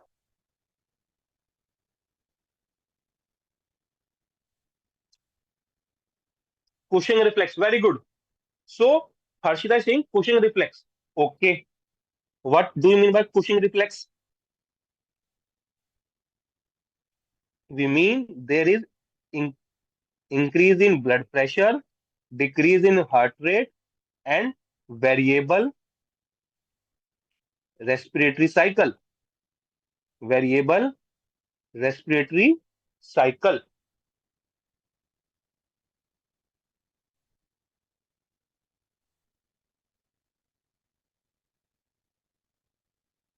Okay, so now we will understood by Cushing reflex. Okay, so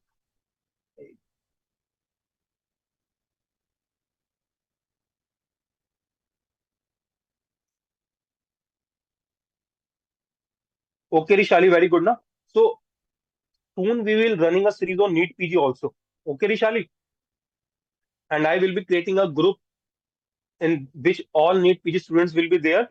So there we will do counter session ki how to study about NEET PG, how should we prepare our notes, how should we manage our notes, how should we do Q bank, how should we approach notes, how should we do Q bank again and again, and how should we revise, especially in the last week of exam, such that we can revise our syllabus 2 or 3 times, and how should we make a 20th notebook. So all will be in that. Okay, okay, we will add all you in that group of NEET PG that I will be preparing. So all you come and join there in my NEET PG group. There we will be dealing how to make 20th notebook. Okay.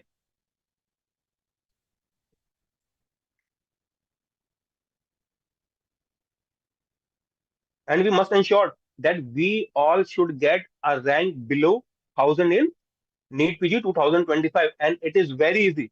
It is really easy to crack NEET PG. Just we have to make notes. Okay. That group is both for NEET PG and FMG. I will be making. Na? It will be both for NEET PG and FMG. How to do Q bank, how to do everything. Yeah, yeah. I will be telling in my upcoming classes, my group, and or on my Insta. You all come there and join there. I will be sharing the link also. Don't be worried. Don't worry. Okay. So we come to Cushing reflex, that is increased BP, decreased heart rate, and variable respiratory cycle. So first we will study how Cushing reflex happen. Okay. So suppose there is a patient of raised ICP. There is a patient of raised ICP. Okay, sir. Now in raised ICP, what is happening?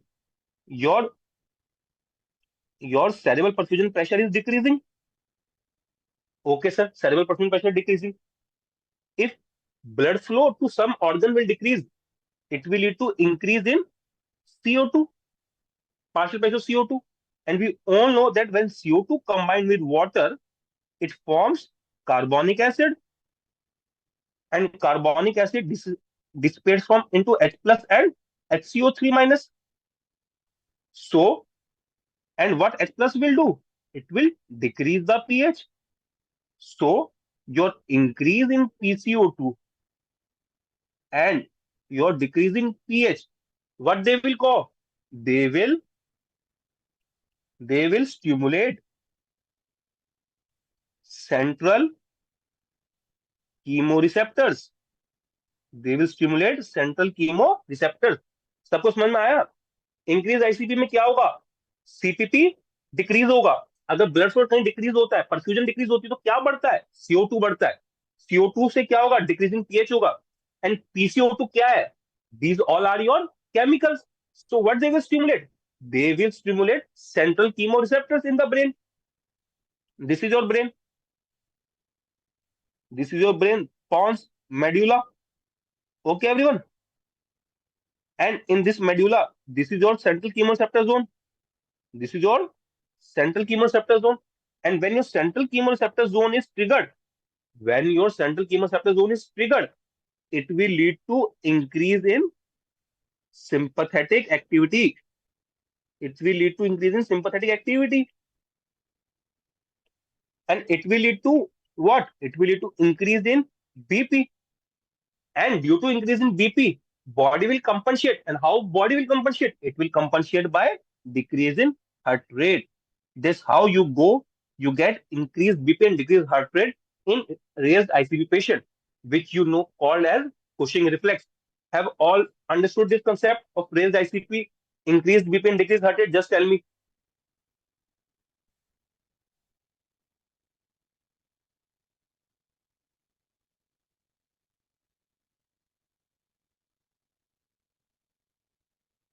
किसी को doubt समझ में आ गया सबको?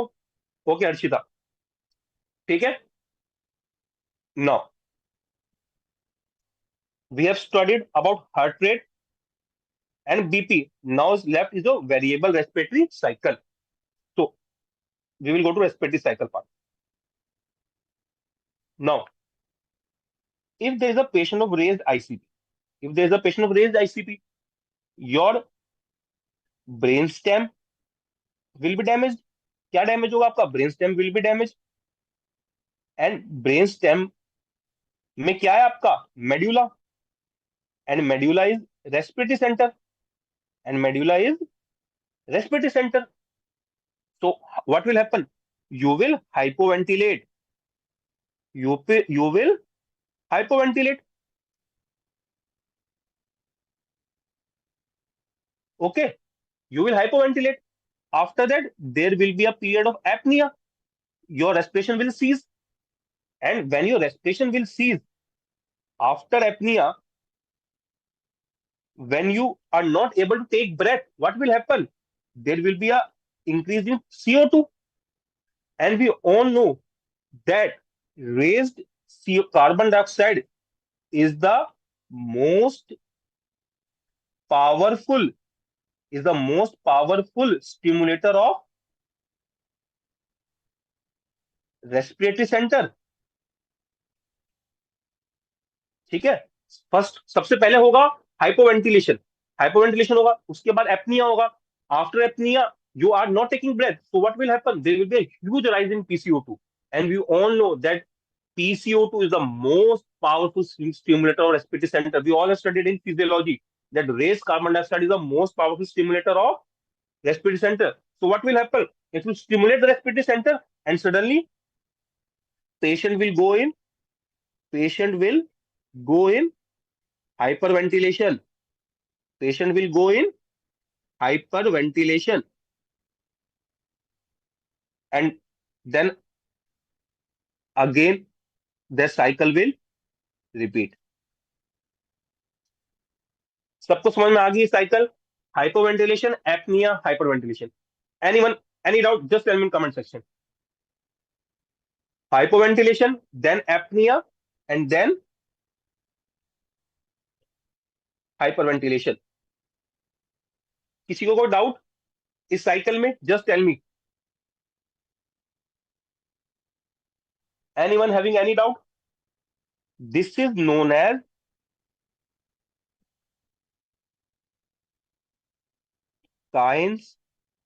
Stokes breathing.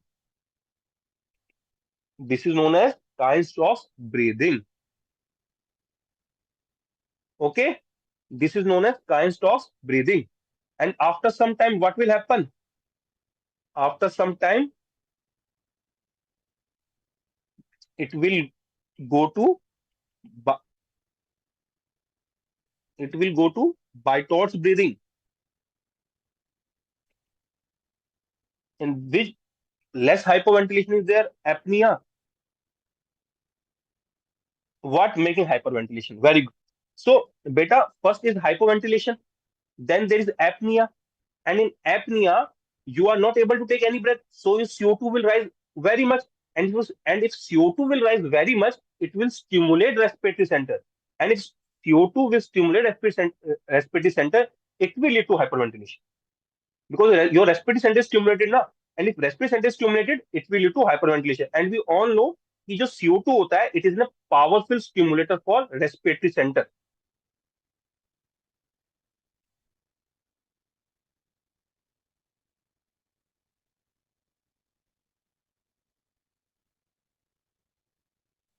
हाँ, so stroke breathing, it is in a periodic type of breathing, and after some time, when other parts of brainstem will damage, this CO2 will the rise of CO2 will also fail to stimulate your respiratory center. It will lead to Bitort's type of breathing. It will lead to Bitort's type of breathing, and further, what will happen? There will be this a irregular rhythm, a irregular rhythm, which is known as irregular respiratory cycle. This completes your Cushing reflex, which is increased BP, decreased heart rate, and irregular respiratory cycle in the end. First, what will happen? First, there will be Kinestroke type of breathing, which is periodic breathing. It will convert into Bitort's breathing, and in last, it will convert into irregular respiratory cycle. Okay, everyone has got till now. Just give me a thumbs up. Then we will proceed further. अगर यहाँ तक सब कुछ समझ में आ गया तो. And these are your very shallow breathing. Very shallow breathing.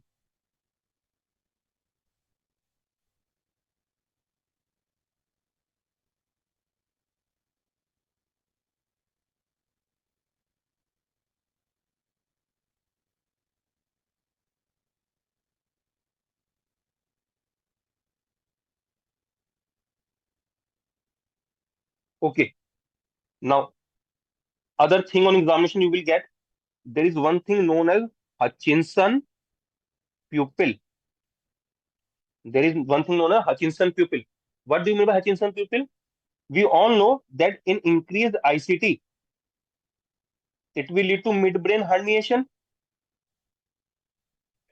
and it will damage third nerve. And third nerve is comprises of what?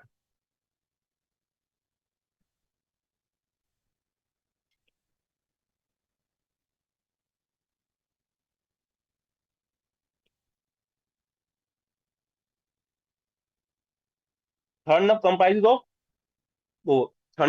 parasympathetic fiber. Parasympathetic help in constriction, but third nerve is damaged, so it will lead to dilation of pupil, dilation of pupil, and poor response to light. This is known as your Hutchinson pupil. Okay, everyone? Due to third nerve damage. Other thing, you will get on eye signs. If you give a ophthalm call, or if you are having any fundoscope, on fundoscopy, you will get to see papilledema. You will get to see papilledema. You will get to see papilledema. And how do you get to see papilledema? See this. This is your eye structure. Okay, sir. You are seeing this eye structure? Yes, sir, we are seeing this. Say this. This is your optic disc. Okay, sir. This is your optic disc. This is the optic nerve. See, this is the optic nerve. In optic nerve, there is retinal artery. Sorry.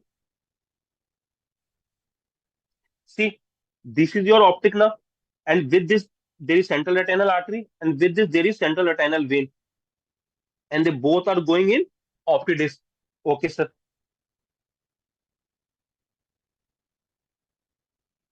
Thanks, Charlie. To you also. Happy Independence Day to everyone. So, see this diagram again. This is your optic nerve. This is your central retinal artery, and this is your central retinal vein. ठीक है? अब what is happening? If I draw this figure further, na, so suppose this is your artery, okay, and this is your vein, okay. They both are piercing dura mater.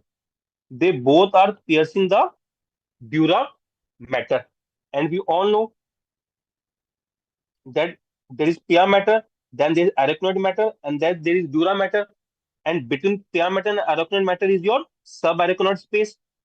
There is your subarachnoid space, and subarachnoid space is your CSF. Subarachnoid space is your CSF.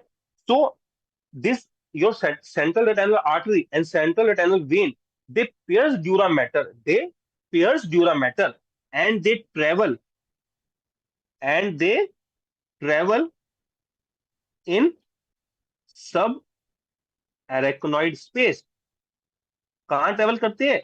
They travel in subarachnoid space. But right now क्या हो रखा है? If there is increased ICP due to increased CSF, then there will be increased pressure in subarachnoid space also, and this subarachnoid space will compress central retinal artery and central retinal vein both. But retinal vein is a low pressure system, artery is a large pressure system, so vein will compress first, artery will compress later. Now, if vein will compress first, what vein is doing? Vein is bringing back all the blood. But now, can vein bring back all the blood? No, vein can't bring back all the blood. So, if vein doesn't bring back all the blood, what it will do? It will lead to blurring. It will lead to blurring of optic disc because they are coming from optic disc. So there will be blurring. There will be blurring of optic disc, and this is known as papilledema. Okay, everyone. Have you got this, Dr. Bijpal? So, Rishali, Harshita Rani, have you got how does papilledema happens? कैसे होगा? Central retinal artery, retinal vein, both pierce dura mater and they travel in subarachnoid space. अब अगर raised ICP होगा, subarachnoid space का pressure भी बढ़ेगा, and retinal vein is a low pressure system as compared to retinal artery. So vein Vein will press first. So can vein bring back blood back? No. Blood will blood then the blood will stagnate, and blood will stagnate in which area? In optic disc area. So it will lead to papilledema. Okay, everyone.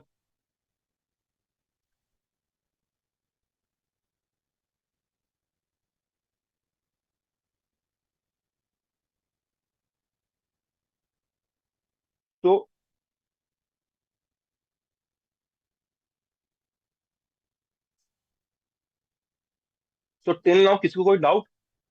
सबको समझ आ गया raised ICP के clinical features क्या होते हैं? If anyone is having any doubt, just tell me. We will take this class was all about coma and raised ICP, but I think we are getting late, so we will take coma in other class. Okay, we will take coma tomorrow. ठीक है? Tomorrow we will study coma. Right now we are ending this lecture. Okay, Rishali, Naveen. So tomorrow we will study coma. We will continue this lecture of coma and raised ICP. We will study coma and raised ICP part 2 tomorrow. This lecture we were ending with raised ICP. Sir management Harshad किसका management raised ICP we have done with ना raised ICP management बेटा already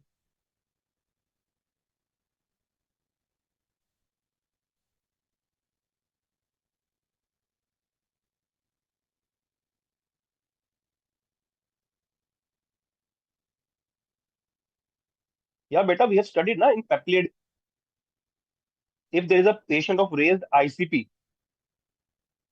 now coming to you in emergency what all clinical features you will see headache if there is patient coming to you with headache with third nerve palsy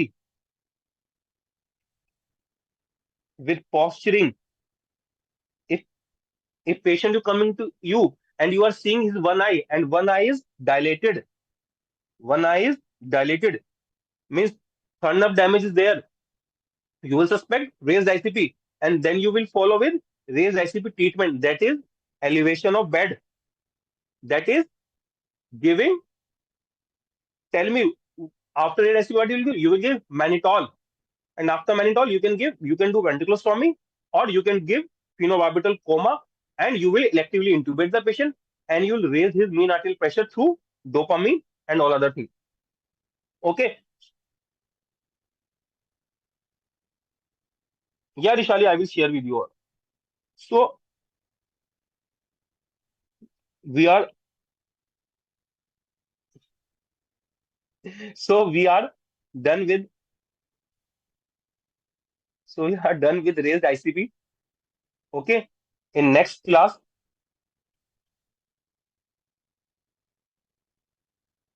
we will take coma and brainstem death. And brainstem death. Okay, everyone.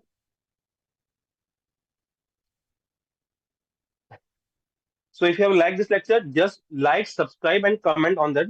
Okay. Good night. Thank you.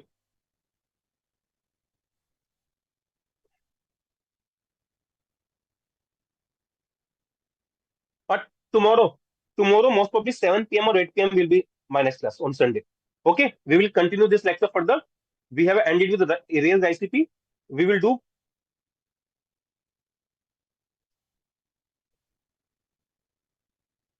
Yeah, Rishali, I will be sharing my Telegram link in that you can message me. Okay, Dr. Bishpal, good night. Good night, everyone.